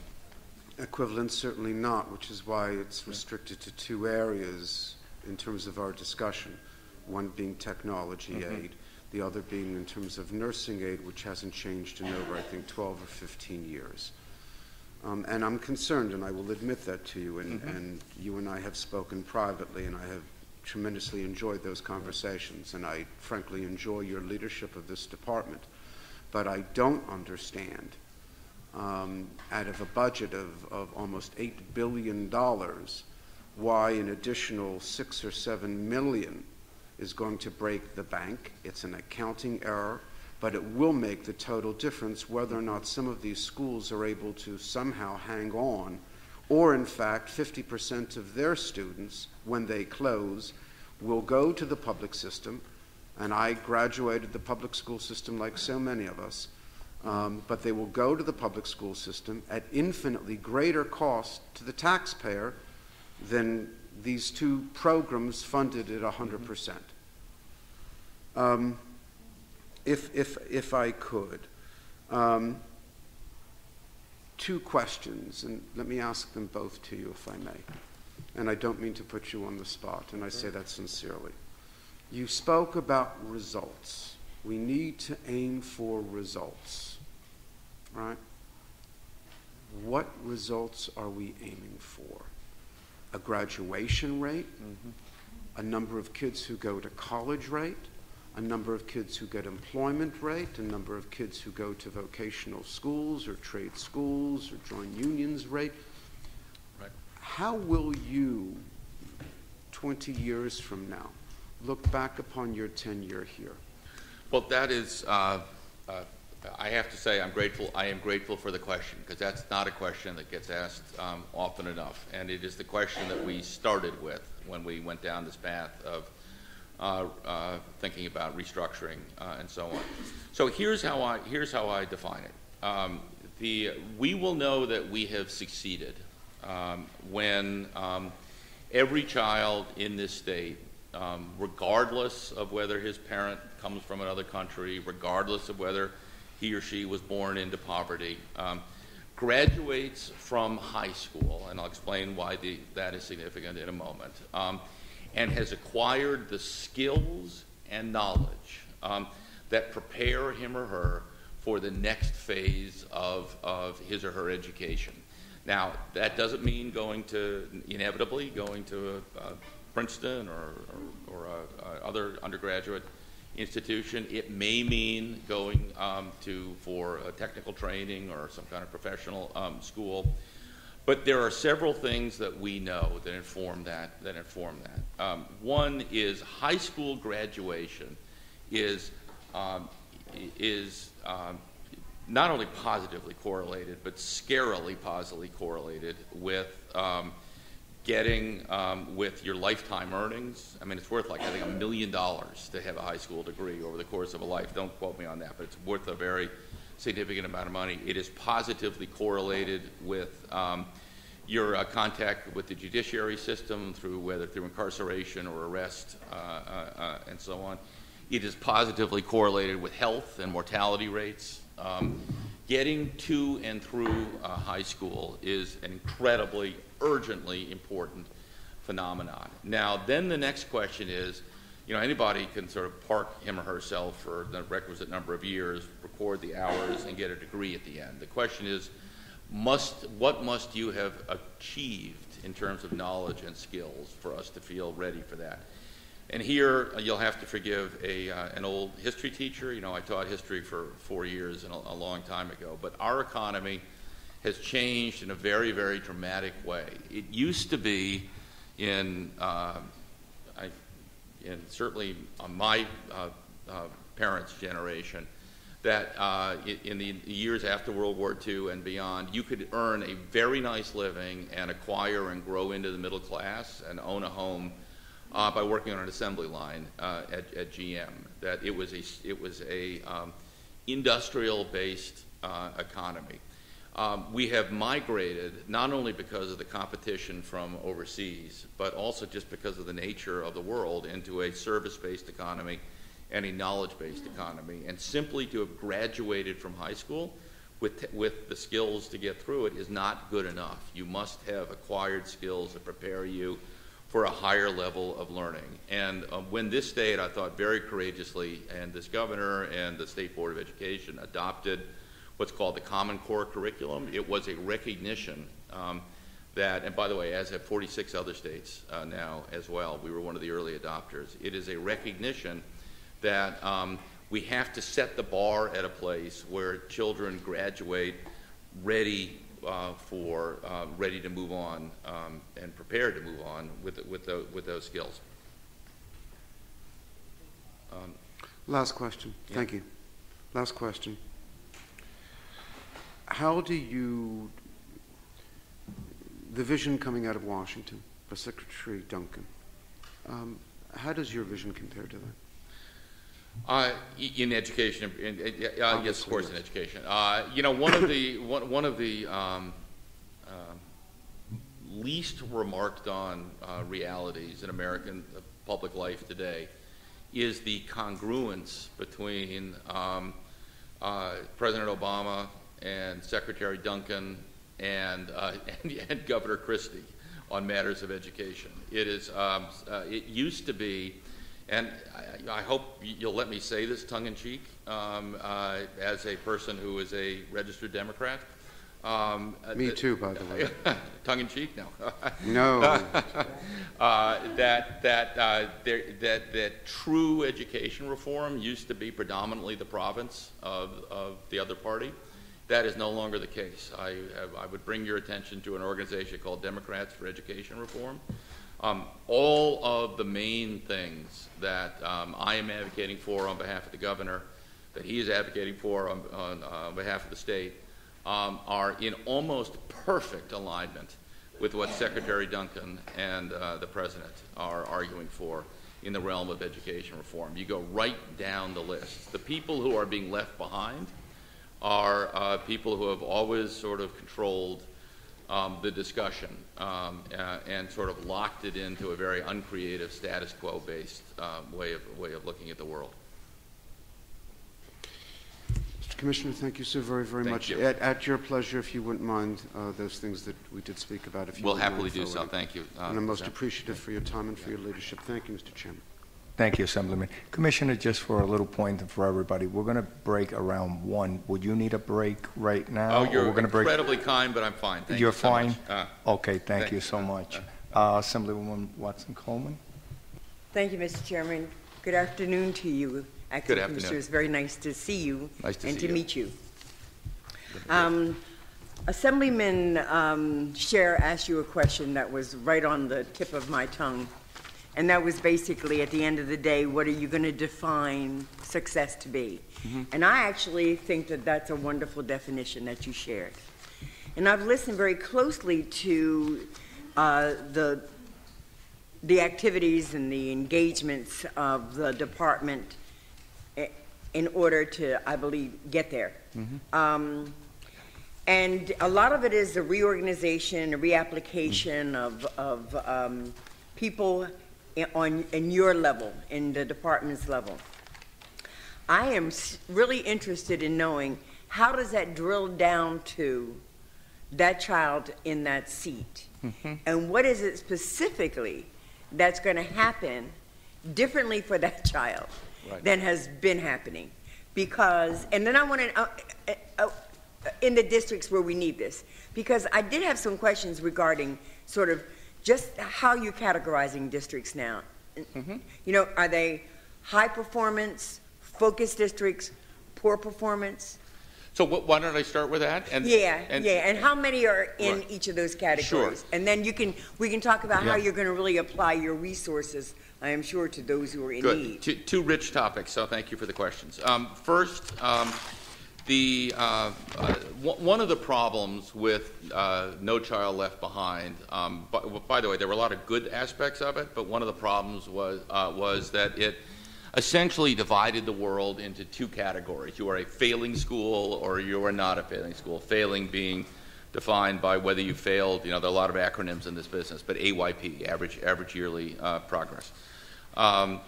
It was very unnuanced, and it didn't trigger differentiated interventions. You were either failing or you were not failing. So when we went to Washington and said, we think we can create a better accountability system that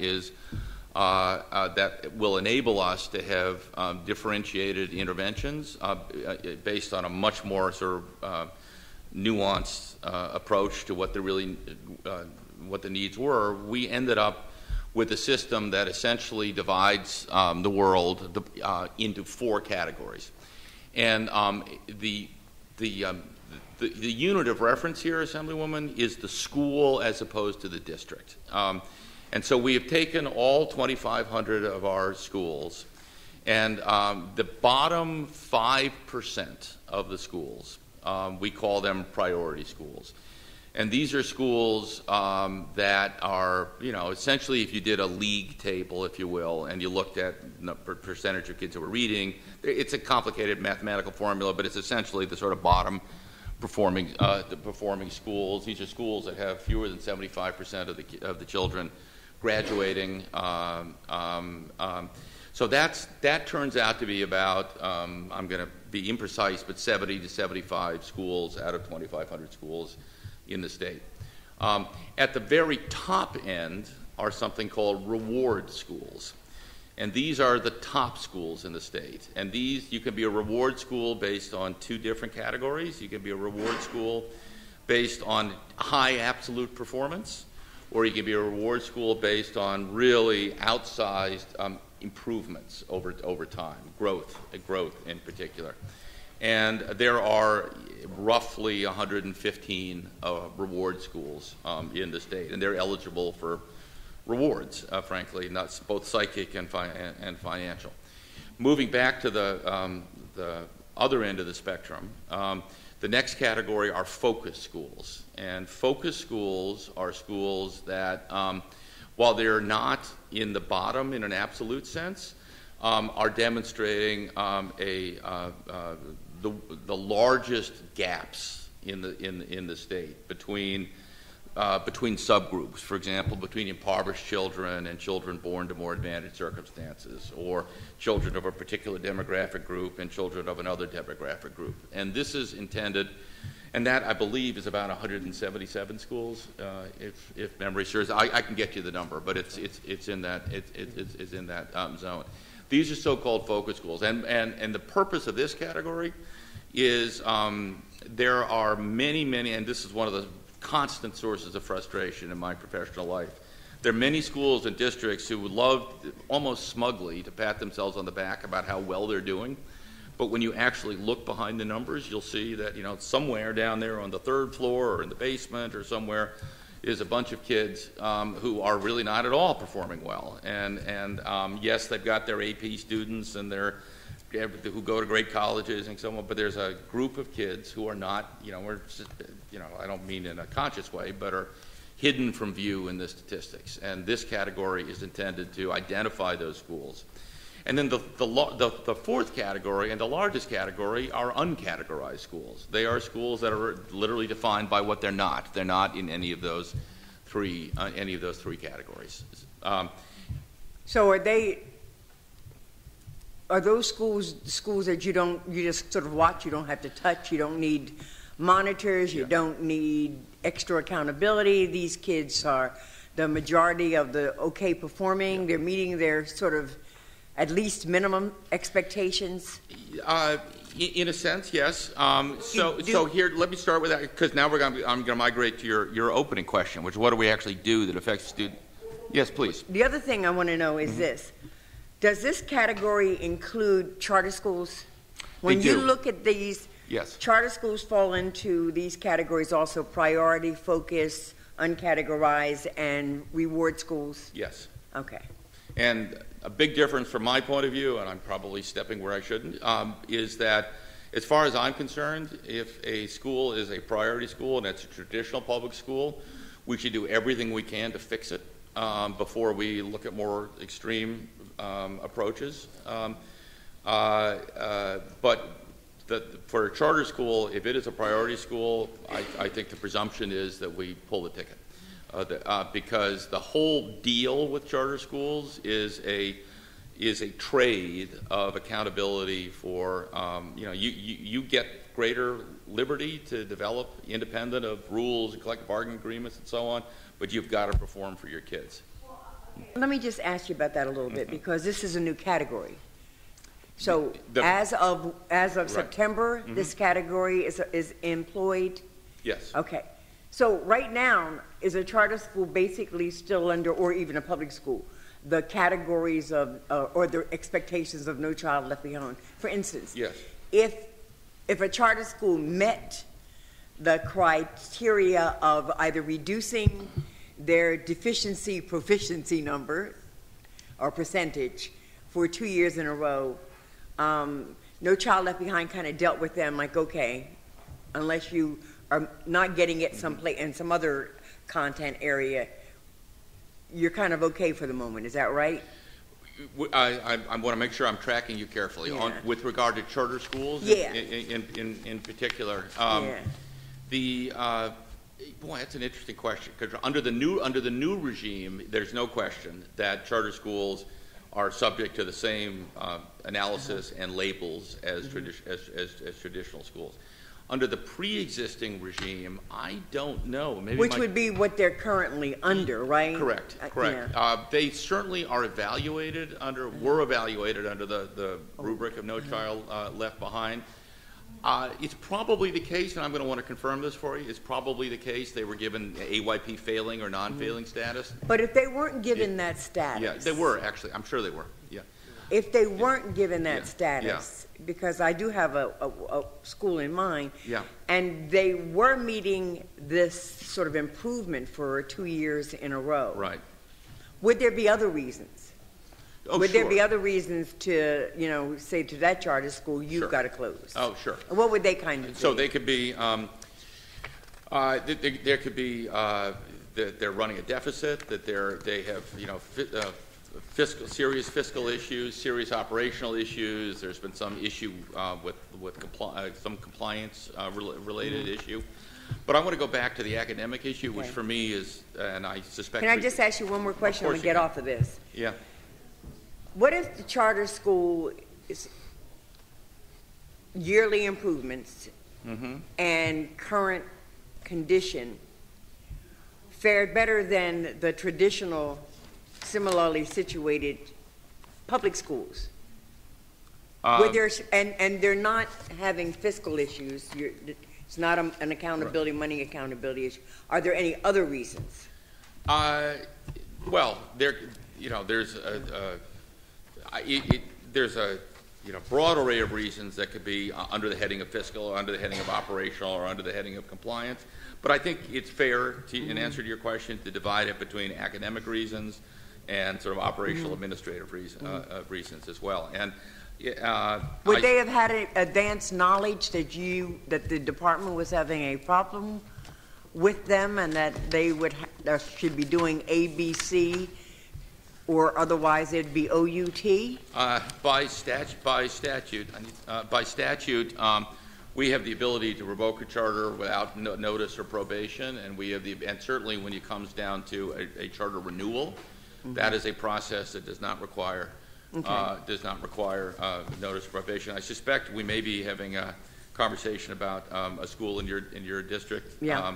And Yeah. I would. I would invite a more in-depth conversation should we do that? regarding Yeah. that school, because I'm getting information from parents and everybody else, and I'm getting data that says the school was improving, that this school, particularly its middle school, as it related to the traditional middle schools, was doing much better.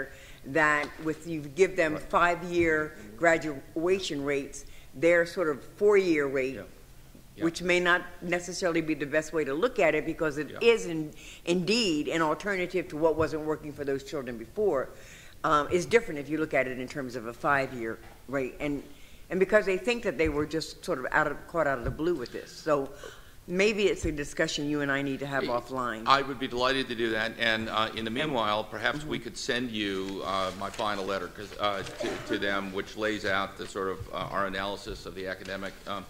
Because I met with them, I engaged with them. It was a very, I felt a tremendous amount of compassion for people who obviously care deeply. This is the hardest. I will tell you that I'm sure you have a counterpart in your work, but the hardest thing I do is close a failing school.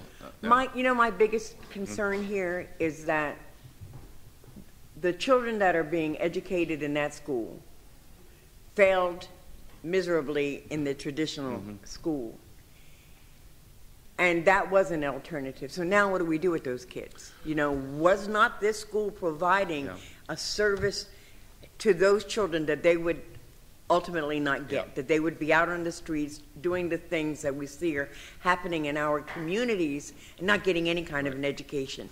That's really important for me to understand what we're going to do with that population. Sure, and perhaps that's a conversation we should continue in another setting. Okay. But I do want to assure you that one of the things we looked at would be the schools where they would go and how they were doing in comparison. And I'm happy to share that analysis with you. Back to our bigger question. Yes. So with this wonderful vision and this new organization, and with the RACs and everything else, so now the RACs, are they going to be employees? The RAC centers, are they're actual state employees? Correct. And they're in 7 locations. Correct. So would they have more than one former Abbott district under them? Is that possible? Some do, some don't. Okay. Because there's 7 of those, and of course 31 former Abbotts, for example.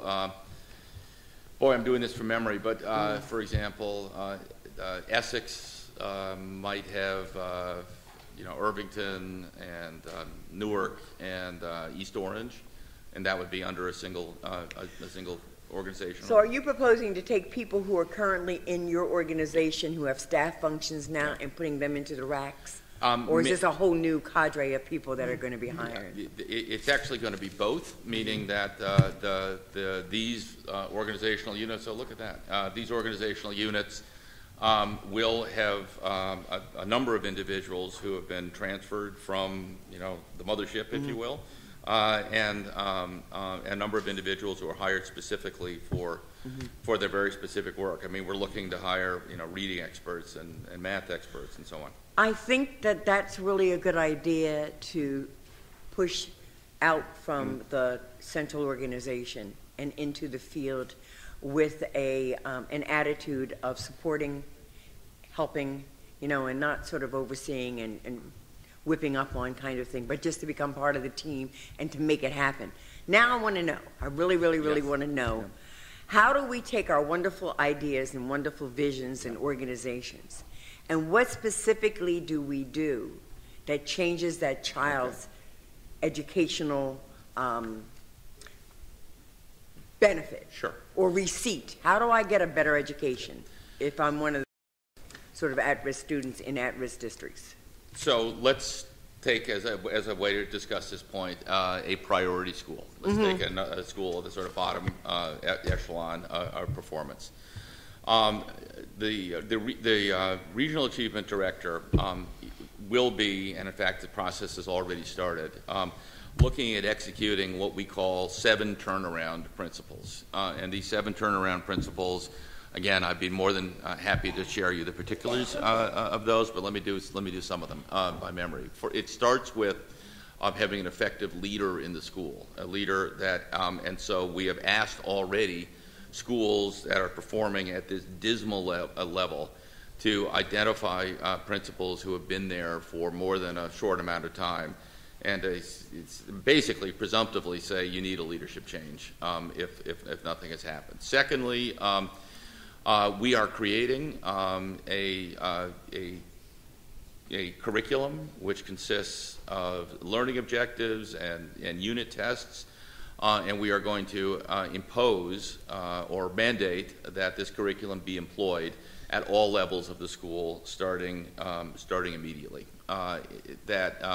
One of the things, I mean, that differentiates my experience as a teacher is when I was teaching, there was basically anarchy, meaning there was no common standards, there was no, so I did my thing, I hope I did it well, but there was no expectation. In a school that is succeeding, obviously you have the umbrella of common standards overneath it, but there's a lot of latitude left to individual teachers and to sort of do their thing within the context of those standards. We are. Will this yeah. curriculum and learning objectives sort of be standardized? Yes. For anyone that's in that sort of priority school category? Yes. They will be available to everybody in the state, but they will be required in these schools. And are you all doing that now? You're putting that Yes. together now? Yes. In and fact, where are you getting your information as to what that should be? so we have a very extraordinary person who's joined us, who is our Chief Academic Officer. Her name is Penny McCormick, and she is leading the effort to have K through 12 math and language art curriculum in place by next fall. That process has already begun. We have a very deep recognition that this is not something that we simply do to the field, but we do with the field, and so we have collected I want to say hundreds, but many, many, many teachers from around the state. This is a very important area here.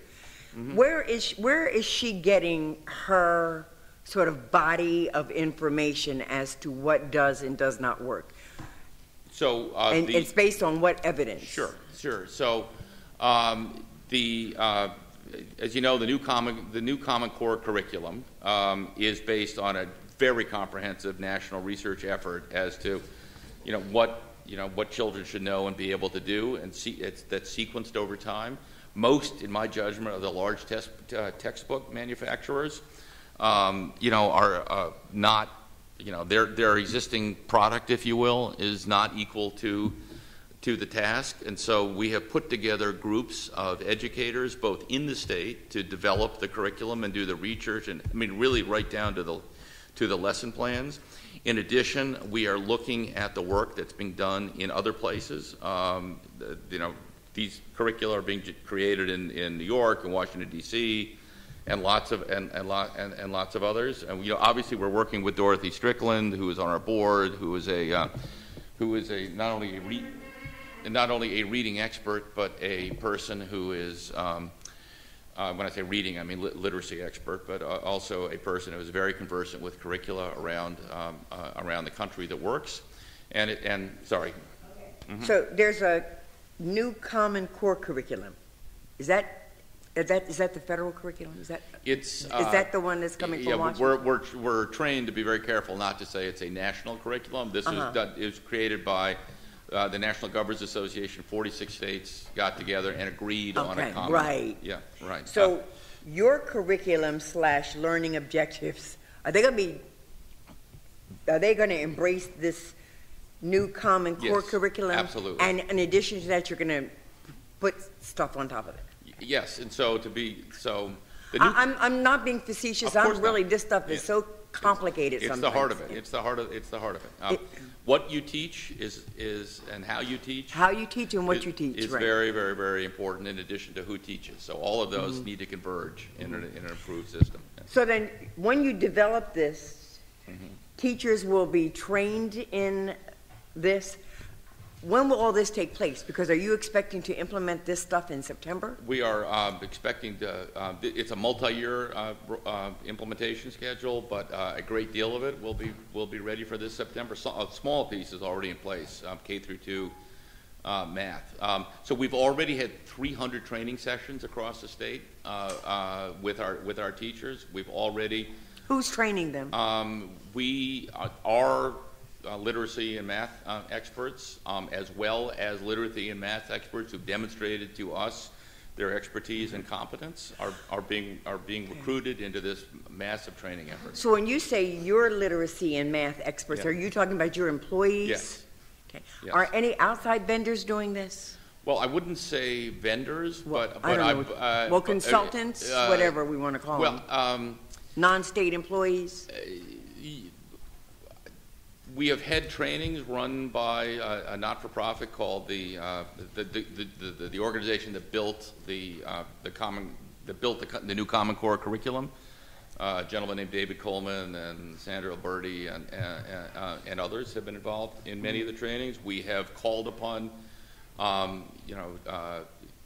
the heads of curriculum department in many of our districts, who, by the way, they're speaking while the Assemblyman is not here, but there are many really terrific consortiums in parts of the state that work together across district lines to design curriculum and to design associated and aligned professional development. We've called on many of them to help be trainers for other parts of the state. You know, as I was preparing for this, and because I am newly assigned to the Education Committee that I love, I've been doing some reading, and I came across this, I don't know if it's Broad or Broad.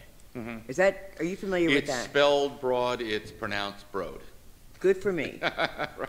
So, because I hear some of the things that you were talking about that I've read about. Yeah. So are we using sort of that academy's approach and pedagogy and philosophy? It doesn't have, the answer is no, but it also, to be clear, it doesn't have a pedagogical approach or so that's not how that's not how it invests. I know that they train leaders and high-level leadership. Yeah, that's their main Was focus. Miss McCormick fortunate enough to be a part of that sort of training? Well, no, I found her in Hartford, and where she was leading efforts there. She went through what's called the Broad Academy, which is just like a fellowship. Yeah. Oh, okay. I'm sorry, go ahead. So we have a new curriculum and we have some objectives and we're going to train our teachers and we're going to be ready by we are going to be September. Over the course of the next year. This will be fully implemented. And we're gonna focus on our priority schools. And then what happens to the children who are not in our priority schools but are at risk for various reasons? Do they get the benefit of some of this additional? They do. Not only do they get the benefit of it, but we also have created something called a performance report, which is a very powerful instrument that is going to identify for every school, for every district, information about how the children are progressing, how they're doing against. I think very interestingly, a number of different things are now going to be made available for boards and for the public to evaluate. But for example, I lost my thought right in the middle of all that. Welcome to my world. So, while you're thinking about Yeah. that, as you're taking these teachers through this professional development, which I guess that's what it is, Yes. right? Yeah. that's just education speak for training Yeah, teachers. yeah. Who will be responsible for supervising these teachers going through this and sort of oversight? Is this the RAC?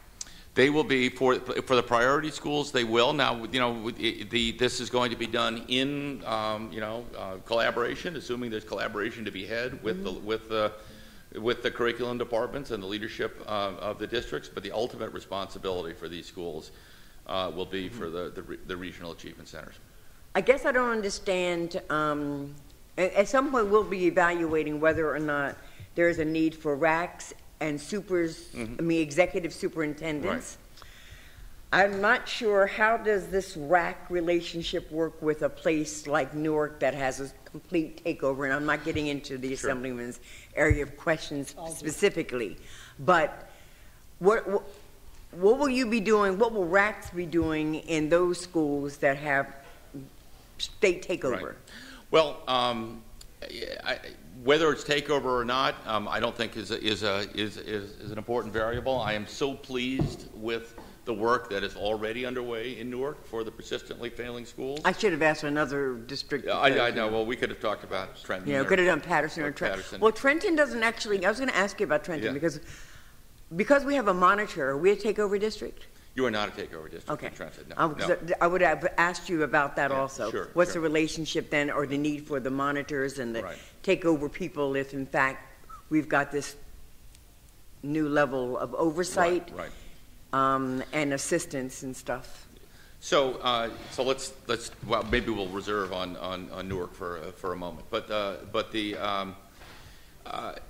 again, I believe that the unit of change is the school and the classroom. So I'm much less focused on the governance of the district than I am on whether there's a school that has been persistently failing kids for a number of years. And by the way, most of these schools have been failing kids for a long time. The district, for whatever reason, whether run by the state or run by a local board or run by a mayoral appointed board, the district has not been getting the job done. I mean, when you talk about 20–30% of the kids reading, and in some schools barely out of the single digits reading, something has not worked. And so my basic philosophy, and the one that the feds accepted in our waiver application, is that we are going to demonstrate urgency and impatience with regard to those schools, and we will be heavily involved in executing these 7 turnaround strategies, one of which involves implementing a common curriculum around them. I would like to think that our urgency and impatience and excitement will be shared by the district, and we will work closely and collaboratively with them.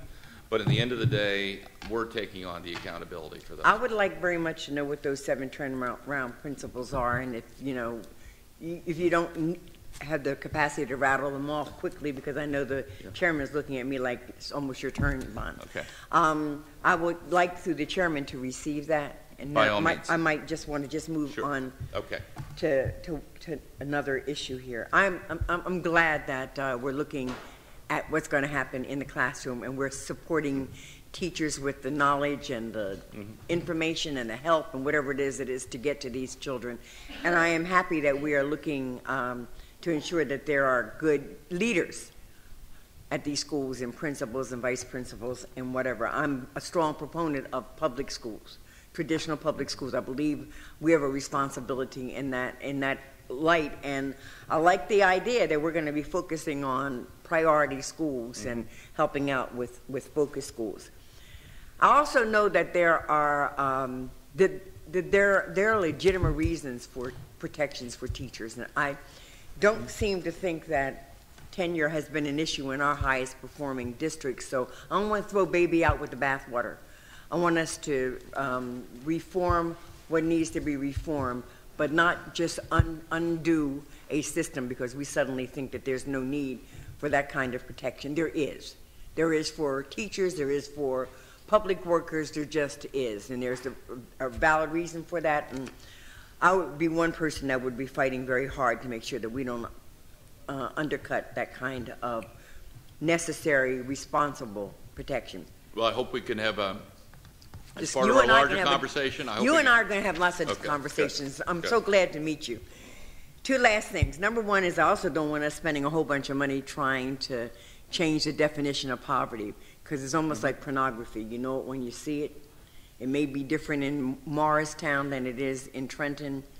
But I know that for the free and reduced lunches that the family's income rate is something like 130% of poverty, or reduced lunch was 185% of poverty. I know, I read the newspaper accounts of some of the people who should be ashamed that they were allowing their children to receive free and reduced lunch when they didn't qualify.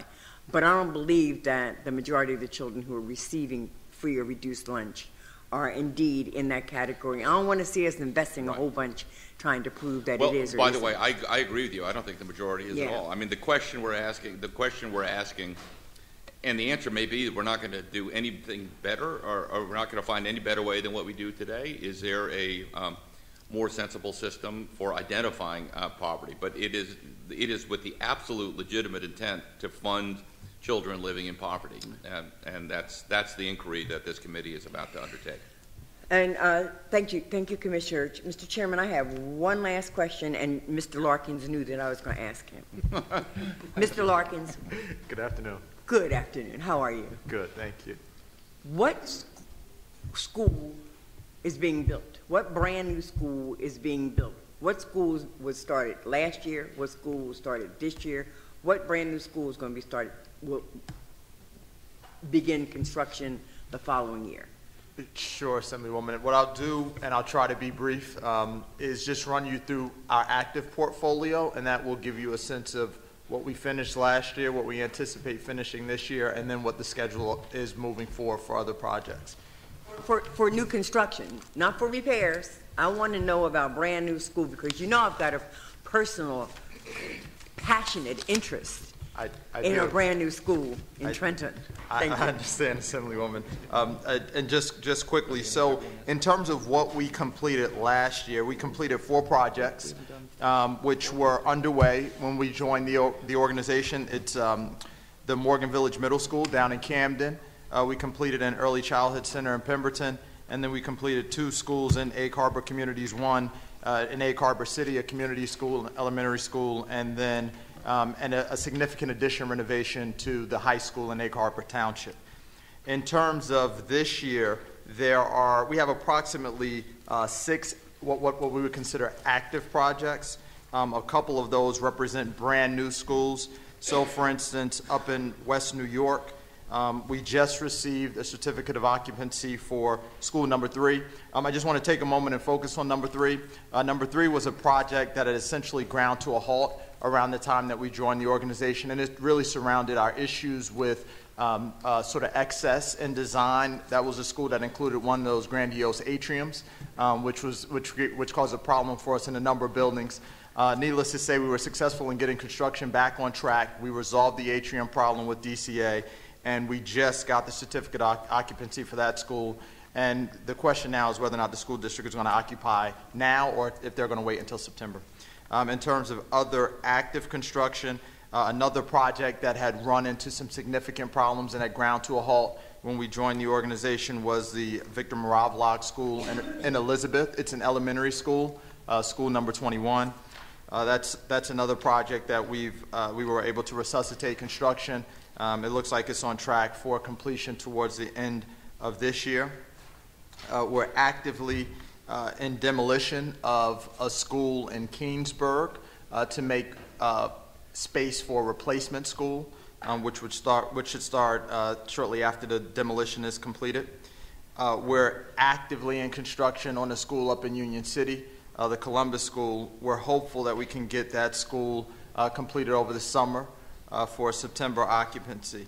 Now, there are other projects, but I just focus on those. Now, in terms of sort of the new round of school projects that have been announced by this administration, we recently gave a notice to proceed to a contractor in Elizabeth to begin the work for the advancement of a new high school there. It may take another week or 2 for the contractor to mobilize, and then that work will begin. The board just approved the award of a contract for a new elementary school in Long Branch. So we're hopeful in the next few months. We have to wait veto period to give the notice to proceed, et cetera. So in the next few months, construction should start there.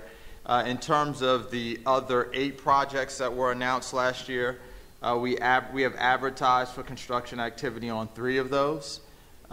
So again, with veto period and the like, we anticipate that activity will begin on those 3 projects. And then there are another 4 that we anticipate advertising for construction activity before the midpoint of this year. The last one, you notice there's the 1 out of 10 that I left out. We anticipate that there will be some activity hopefully by the end of the year. The question there was the delivery. The district originally wanted a brand new replacement school, and after conversations with them, It's shifted now to additions to 2 of their existing facilities, so there's some progression in terms of conversations with the delivery in terms of what the district actually needs. You're just not talking about my district.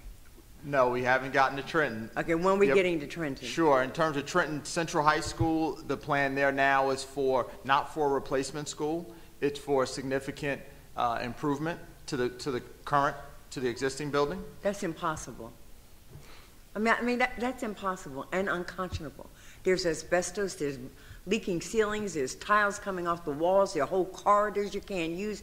You can't use the auditorium, you can't use the labs. What does it take to get a new school? This school is in dilapidated condition, dilapidated. Brilliant students who are being educated in just squalor.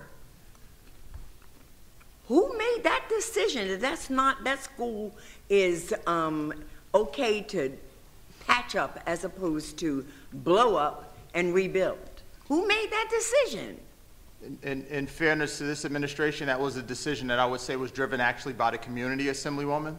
The community, let me tell you something. The community that had the loudest voice doesn't even have children there.